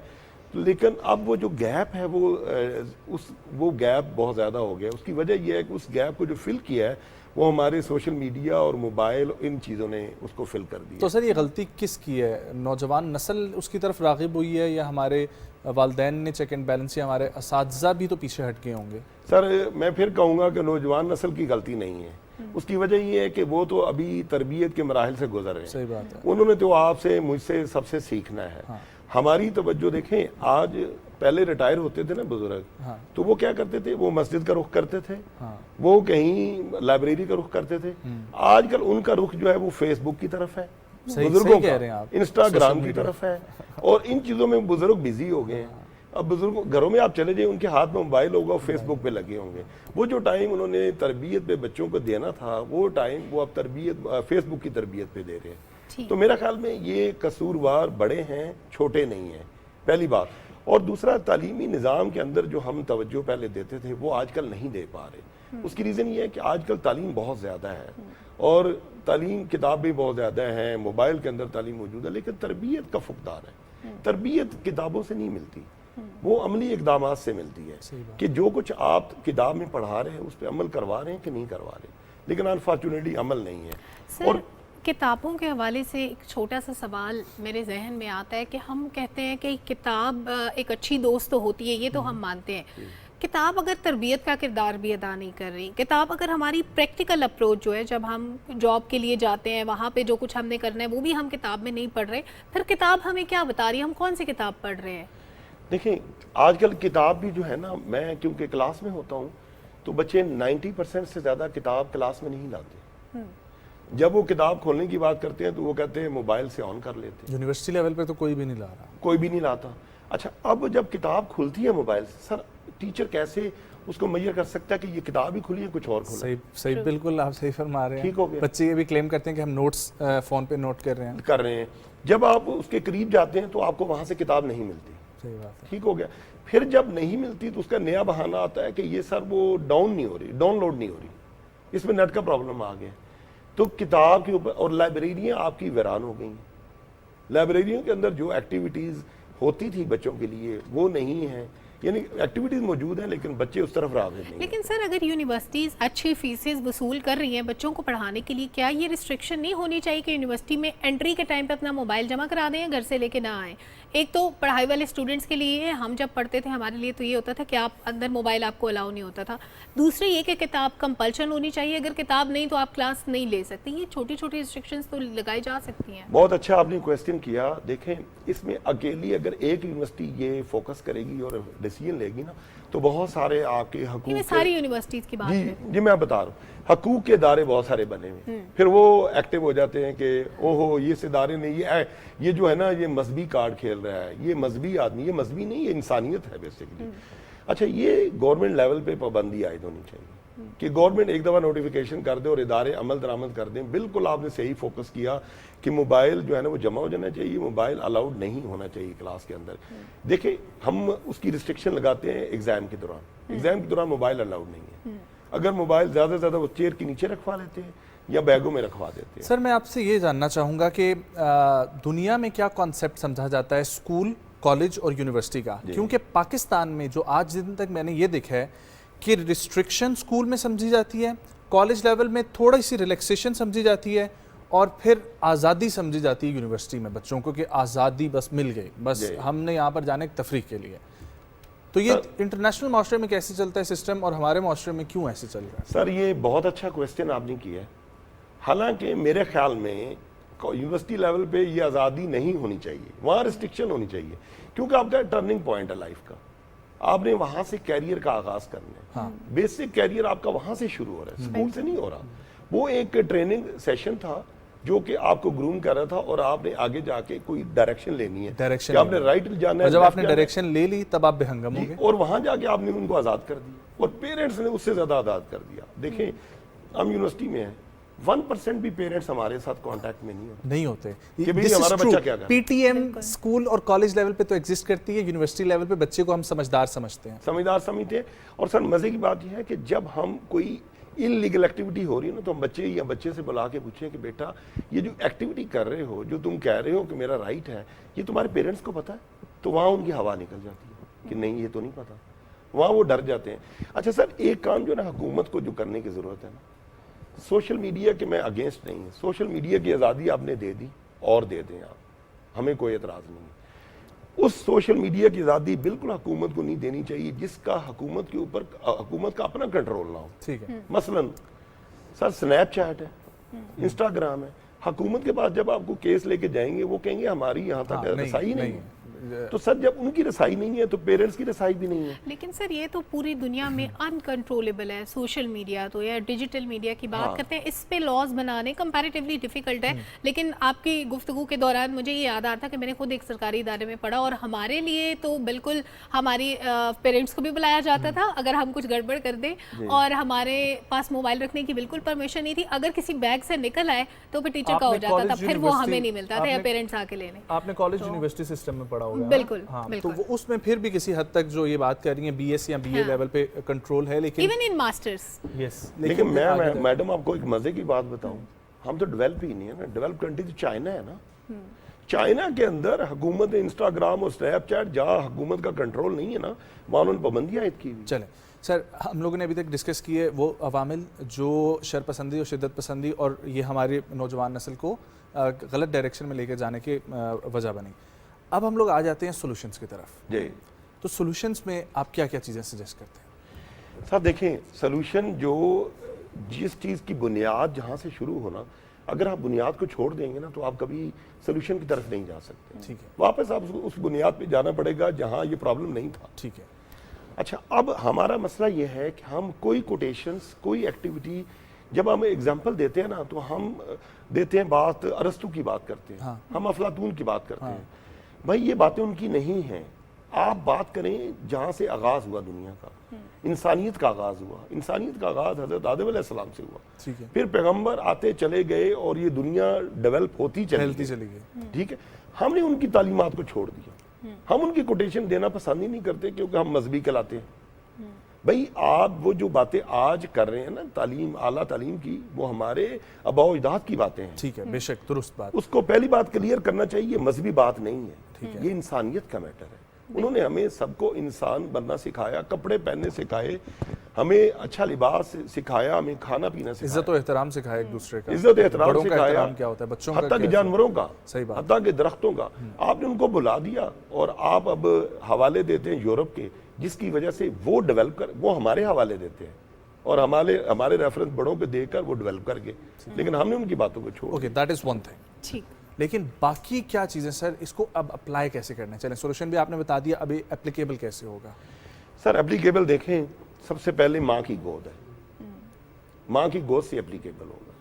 जब बच्चा माँ की गोद में जन्म लेता है, वो पहली दरसगाह माँ की गोद ही कहा गया ना। बिल्कुल ठीक है। आज अगर माँ वो एक्टिविटीज़ करे जो कि ऑलरेडी उसे मुआशरे में जाके करनी है, वो तो एडवांस में उस्ताद बन गया, सीख गया। सही बात है। ठीक है। और आपको पता है कि आजकल की माँ जो है ना, वो किस तरीके से रोल प्ले ले कर रही है अपने बच्चे की तालीम में, तरबियत में, क्योंकि वो खुद भी मोबाइल के साथ ऑल द टाइम बिजी। लेकिन माँ तो कभी नहीं चाहेगी ना सर कि उसका बच्चा गलत। लेकिन सर प्रैक्टिकल तो वही काम हो रहे हैं ना कि जिसकी वजह से उसकी तबीयत खराब हो रही है। चाहना और ना चाहना अल्फाज का हेर फेर तो हो सकता है। फिर उसके बाद सर आज स्कूलों का निज़ाम को वापस आपको बुनियादी जो निज़ाम चलाया था उस निज़ाम पे लेके जाना पड़ेगा। आपको उस निज़ाम को इग्नोर नहीं करना पड़ेगा। मोबाइल के साथ साथ जिद्दत के साथ साथ आपको जो बड़ों का एहतराम सारा। अब देखें, आप लेसन देख लें, वहाँ कितना माँ बाप के बारे में एहतराम सिखाया जाता है, वो सबक ही आपने निकाल दी उसमें से, वो ऐसे नहीं निकाल। सर आज से कुछ साल पहले अगर हम नज़र दौड़ाते हैं तो हालात यकसर मुख्तलिफ थे, ना स्कूल कॉलेजेस ऐसे थे, ना हमारे स्टूडेंट्स ऐसे थे, ना हमारी नस्ल के अंदर वो इखलाकी बुराइयां थी जो अब आती जा रही हैं आहिस्ता आहिस्ता। और फिर अगर हम उसकी डिफरेंट डायमेंशंस को देखें 2010 से ऑनवर्ड या 2005 से ऑनवर्ड हमने मुख्तलिफ इलाकों में जहाँ जहाँ इंतहा पसंद पनप रहे थे हमने वहाँ पे ऑपरेशंस भी लॉन्च किए, अपने उस पर काबू पाने की कोशिश की। लेकिन स्टिल अगर हमें इंतहा पसंदी की लहर का सामना है, हम अपने नौजवान को कैसे ये समझाएं, कैसे ये बताएं कि ये रास्ता गलत है, ये हमारी मिरास नहीं है, ये हमारा मज़हब हमें ये नहीं सिखाता, हमारा दीन नहीं सिखाता, हमारा कल्चर नहीं सिखाता, ये आपका रास्ता नहीं है। देखिए मैडम, ये आपने बहुत अच्छा सवाल किया कि 2010 तक तो ये मामला काफ़ी बेहतर थे, और क्या ऐसी चीज़ हुई कि हमारे ऑपरेशन के बावजूद वो चीज़ें बढ़ती चली गई। ठीक है, इसका मतलब ये है कि इसका हल ऑपरेशन नहीं है, इसका हल बंदूकें उठा के एक दूसरे को मारने से नहीं है। ठीक है, अब हमें नौजवान नस्ल को मसरूफ़ रखना है, हमें मसरूफ़ करना है। एक तरफ आपने तालीम के रास्ते बहुत ज़्यादा खोल दिए, दूसरी तरफ उनके रोज़गार के रास्ते, उनकी मसरूफियत के रास्ते बंद कर दिए। अब पाकिस्तान की अगर बात करें तो पाकिस्तान में जो लोग जॉब करें उनके पास जो जॉब है वो घर के रोटी और तालीम और ये चीज़ें पूरी नहीं कर पा रही, और जो लोग तालीम हासिल करके PhD करके MBA की बात नहीं हो रही, MS की बात नहीं हो रही, PhD करके घरों में फारग बैठे हुए हैं, तो मैडम वो फिर यही काम करेंगे ना, कभी फ्री लांसिंग के नाम पे, कभी किस चीज़ के नाम पे। हमें तो वो यही कहेंगे कि हम अपॉर्चुनिटी की तलाश में, लेकिन वो गलत रास्ते, गलत साइड, और वो जो लोग उनको डॉलर ऑफर करेंगे, जो उनको पाउंड ऑफर करेंगे, तो मैडम वो उसी तरफ जाएंगे, क्योंकि उनको तो रोजगार मिल रहा है, वो तो कह रहे हैं हमारा रोजगार है। तो लिहाजा बेहतरीन ये हल है कि इनके लिए रोजगार के मौके आप फराहम करें, इनके लिए जो एंटरप्रेन्योर की जो फैसिलिटी है, हमारे पास बहुत सारी अपॉर्चुनिटीज़ मौजूद हैं, लेकिन हमारा फोकस जो है ना हुकूमत का फोकस है ना इदारों का फोकस है कि हमें नौजवान नस्ल को बचाना। इस वक्त आप मुझे बताएं, बच्चों को खुद मुख्तार करने की ज़रूरत है, खुद मुख्तार करने की ज़रूरत है, लेकिन चेक एंड बैलेंस के साथ। वेल डन प्रोफेसर, बहुत शुक्रिया आपके आने के लिए। हम लोगों ने ये तीनों खूबसूरत तरीके से डिस्कशन की कि हमारे माशरे में क्या मसाइल बने, फिर सोल्यूशंस क्या हैं और उनको अप्लाई कैसे आप लोगों ने करना है। बहुत शुक्रिया सर आपके तशरीफ़ आवरी के लिए। एक ब्रेक, वापस आएंगे, कंटिन्यू करेंगे, हमारे साथ रहें।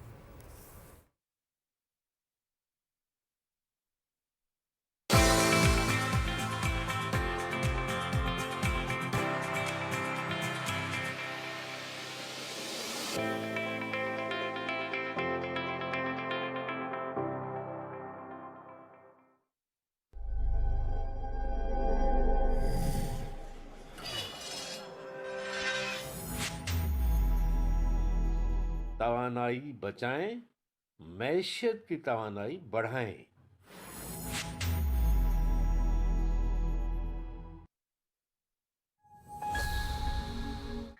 क्या कहा तुमने? मुझे सुनने लग गई हो। तारी को मदरसे भेज रहा हूं पढ़ने के लिए, अब वो वहीं रहेगा। मगर अभी तो वो बहुत छोटा है।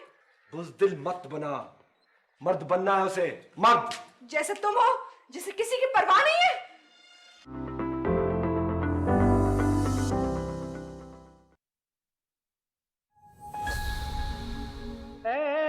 मिदहत है मुहम्मद कहना,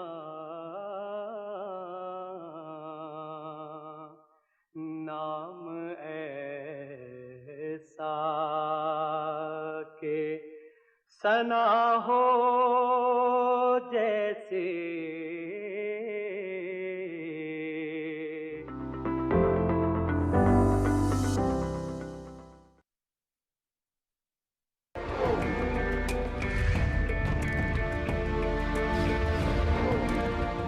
कुदरत ने आपको हर नेमत से नवाजा है। आपके पास लामहदूद वसाइल मौजूद हैं।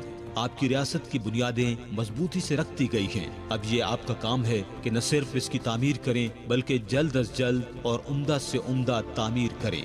सो आगे बढ़िए और बढ़ते ही जाइए।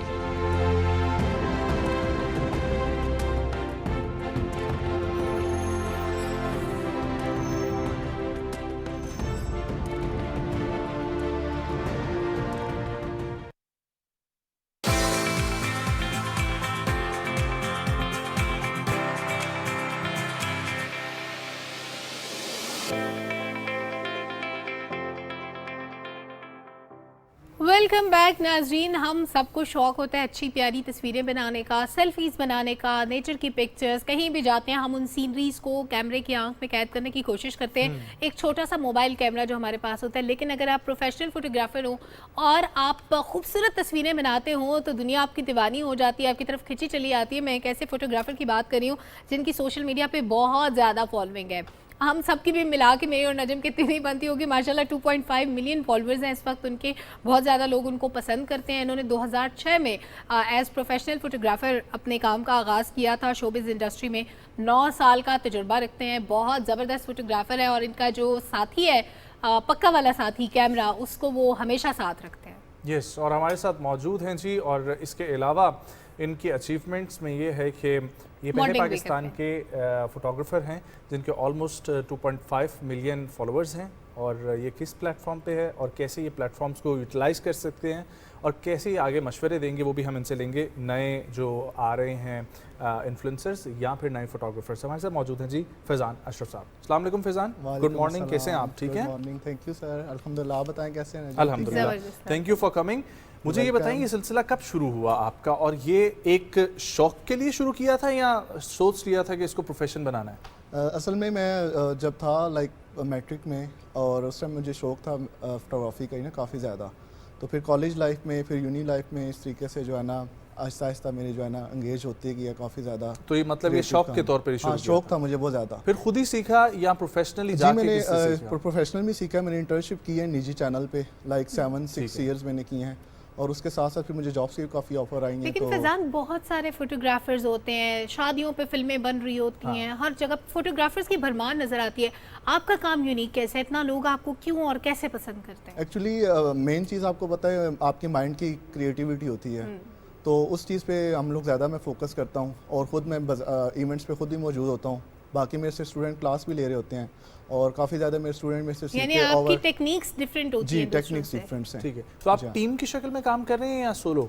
जी, मैं वैसे जहाँ पे डिमांड हो सोलो जाते हैं सिग्नेचर शूट्स के लिए। अदरवाइज टीम मेरी ज़्यादा होती है। और अगर जहाँ पे टीम भी हो तो लेकिन मैं कोशिश खुद करता हूँ कि खुद जाके करूँ। कोई फोटोग्राफी में स्पेसिफिक जॉनरा है आपका? प्रोडक्ट फोटोग्राफी, मॉडल फोटोग्राफी या? मेरी वैसे मुझे ज़्यादा जो पसंद है वैसे वो है वेडिंग्स का ही, कपल्स शूट्स का है। ठीक है, और वेडिंग्स का आजकल सीजन भी बहुत है हाँ जी, माशाल्लाह से तो अच्छा वाह वाह वाह। अच्छा, वैसे मैं ये सोच रही थी, आपने कपल शूट्स का बताया, बड़े इंटरेस्टिंग वाकयात भी पेश आते हैं।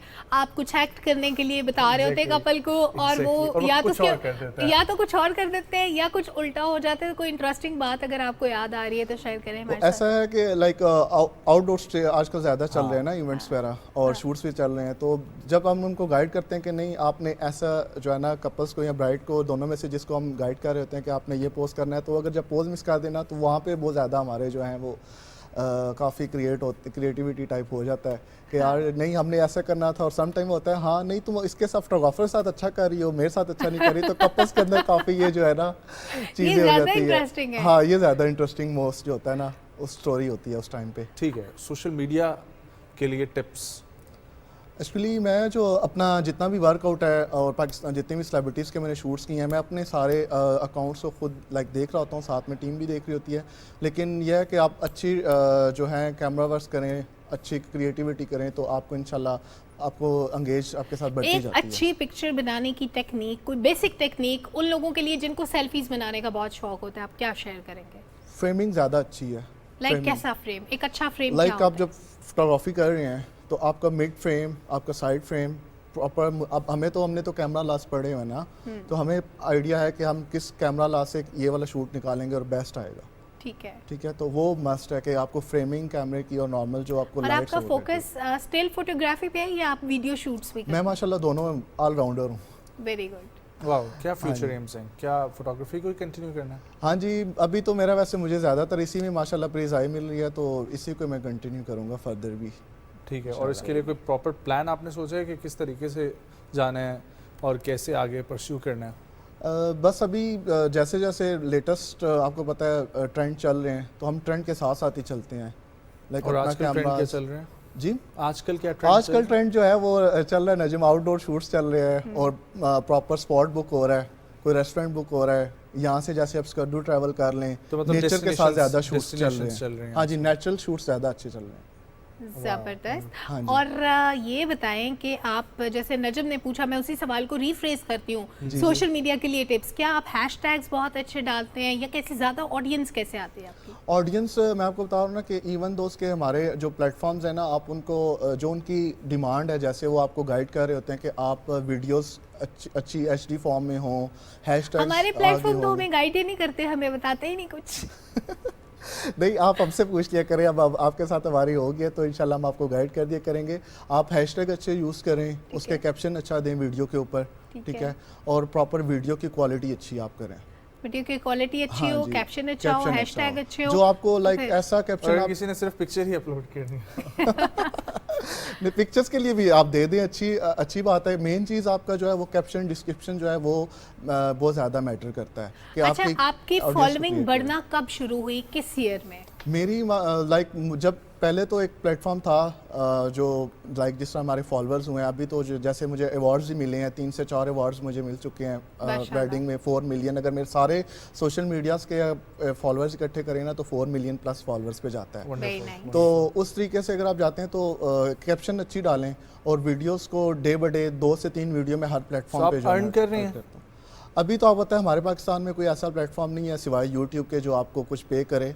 तो आप YouTube पे नहीं है? YouTube पे मैं हूँ, लेकिन मेरा एक अकाउंट थोड़ा सा अच्छा नहीं, एक और भी पाकिस्तान में तरीका है ना लोकल ब्रांडिंग का, क्या आप लोकल ब्रांड्स के साथ कोलैब करके पैसे कमा सकते हैं? वो भी चल रहा है हमारा, जैसे हमारे साथ जैसे वेडिंग्स में शूट्स हैं, लाइक बीच में प्रोडक्ट फोटोग्राफी भी आ जाती है जिसमें डॉक्टर्स के साथ भी हमारे हो जाते हैं, उनके कोई क्लिनिक की होगी एडवर्टाइज, लाइक वो भी चल रहे होते हैं। लेकिन जो प्रॉपर एक आपको जो मीडिया जो सोशल प्लेटफॉर्म हम यूज़ कर रहे हैं उसके वो अगर आपको कुछ दे तो वो ज़्यादा बेटर। किसी ने अगर फोटोग्राफर बनना है, नया नया उसको शौक शुरू हुआ है, वो घर वालों को तंग करना शुरू करता है, मुझे कैमरा लेके देना शुरू कर, तो कैमरा सबसे पहले बेसिक क्या होना चाहिए आपके पास, अगर आप सोच रहे हैं अपने आप को एक फोटोग्राफर?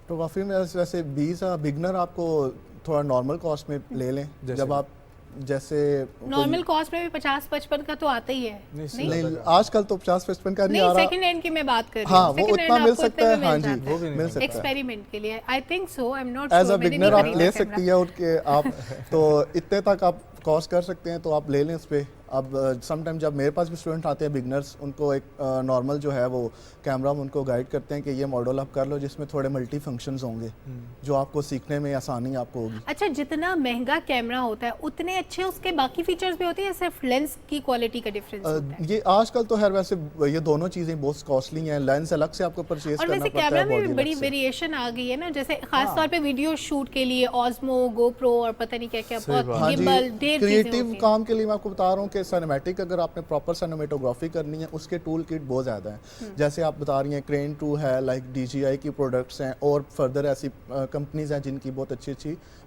फीचर्स हैं और उनको टूल किट आप यूज़ कर सकते हैं।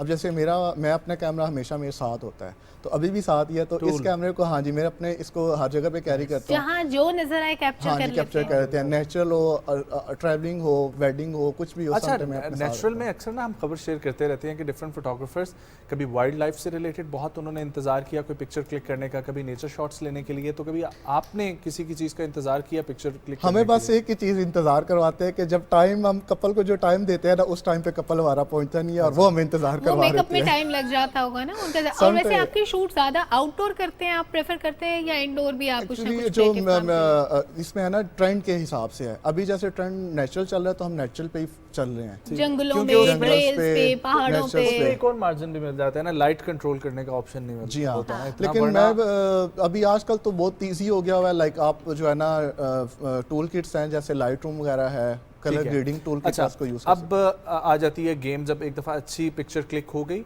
तो फिर गेम आएगी, या अच्छी वीडियो आपने बना ली है एडिटर के ऊपर। सो एक फोटोग्राफर को अच्छा एडिटर भी होना चाहिए क्या? जी हाँ, डेफिनेटली। अब देखें, मैं आपको ये कहा था कि जो वीडियो है प्रॉपर, आपको वीडियोस के भी प्रॉपर आना आइडिया होना चाहिए, फ्रेम्स का होना चाहिए कि आया कि मैं ये किस एंगल से शॉट ले रहा हूँ इसको। फिर आफ्टर अगर आप एडिटर, आप बीइंग एडिटर हैं तो आप उस चीज़ को ज़्यादा अच्छा कर सकते हैं। अच्छा, स्लोमो क्यों अच्छा लगता है? स्लोमो के क्रिएटिविटी उसकी जो है ना वो ज़्यादा इसी वजह से पसंद की जाती है कि आपकी देखिए वो पूरा एक मोमेंट आप एंजॉय करते हैं ना, एक चीज को आपने यूं करके रख दिया और एक चीज को आप यूं पूरा उसको एंजॉय कर रहे हैं, ये आ रही है मसलिन पे, तो अच्छा लगता है। यस डेफिनेटली वो ये ना वॉकिंग मूवमेंट्स में सबसे ज़्यादा अच्छा स्लोमो ही लग रहा होता है। अच्छा, आप क्या प्रेफर करते हैं नौजवान फोटोग्राफर वीडियोग्राफर्स जो सुन रहे हैं, इवन आप भी अभी नौजवान हैं तो जो नए इस फील्ड में आए हैं, कि स्टिल शॉट्स ज़्यादा मैटर करते हैं वीडियोस में या मूविंग शॉट्स और पैन शॉट्स और ज़रा रॉ शॉट्स जो हैं वो ज़्यादा मैटर करते हैं? पैन शॉट्स तो तब है कि आप बैठे हुए हैं तो पैन शॉट ले, लेकिन ज़्यादा जो है मूविंग शॉट्स चल रहे हैं, उसके साथ साथ ट्रांजिशन भी अगर आप अच्छी डालें तो वीडियो और ही ज़्यादा आउट क्लास हो जाती है। अच्छा, वीडियो के अलावा पिक्चर्स की जब हम बात करते हैं, एक पिक्चर इटसेल्फ बहुत खूबसूरत होती है, उसको ट्रीट करने के बाद फाइनल प्रोडक्ट आपके सामने आता है। देखिए रॉ से आप जब फाइनल कलर ग्रेडिंग और फाइनल टचअप पे जाते हैं ना, उसमें काफ़ी ज़्यादा फर्क यानी होता है। कलर ग्रेडिंग और छोटे मोटे टचेस की आपको जरूरत पड़ती है। हाँ जी, कलर ग्रेडिंग तो मस्ट है। लाइक आप अगर आपकी थोड़ी अगर सब्जा दिखा रहे हैं तो उसको थोड़ा सा आप थोड़ा इनहेंस करके दिखा दें। सब्जा शुड नॉट बी काला, इट शुड बी सब्जा ग्रीन। ग्रीनरी है तो ग्रीनरी का थोड़ा सा और अच्छा कर लेना, सब्जे वाली बात है। Well, thank you so much Faizan for coming, और बहुत अच्छा लगा आपसे बात करके। Wish you best of luck आपके सोशल मीडिया के लिए भी, आपकी फोटोग्राफी, वीडियोग्राफी और आपके तमाम सिलसिले के लिए। ख़वातीन और हज़रात, प्रोग्राम में मुख्तलिफ फ्लेवर्स डालने का मकसद ये होता है कि आप लोग मुख्तलिफ डायरेक्शंस में मुख्तलिफ एवरी वॉक ऑफ लाइफ को एंटरटेन करने का मकसद ये होता है कि आप लोग तमाम उन शख्सियात से मिलें जो पाकिस्तान के इमेज को आगे बढ़ा रहे हैं, अपना काम कर रहे हैं। कहीं ना कहीं हम लोगों को मसले मसाइल का सामना होता है, लेकिन उसी में से अपना रास्ता निकालना होता है और तभी आप एक कामयाब इंसान तसव्वुर किए जाते हैं। मुझे सलमान कुछ भी पाकिस्तान की टीम को दीजिए इजाज़त। बहुत सारा अपना ख्याल रखें, इंशाल्लाह मुलाकात होगी आप लोगों से कल। अल्लाह हाफ़िज़।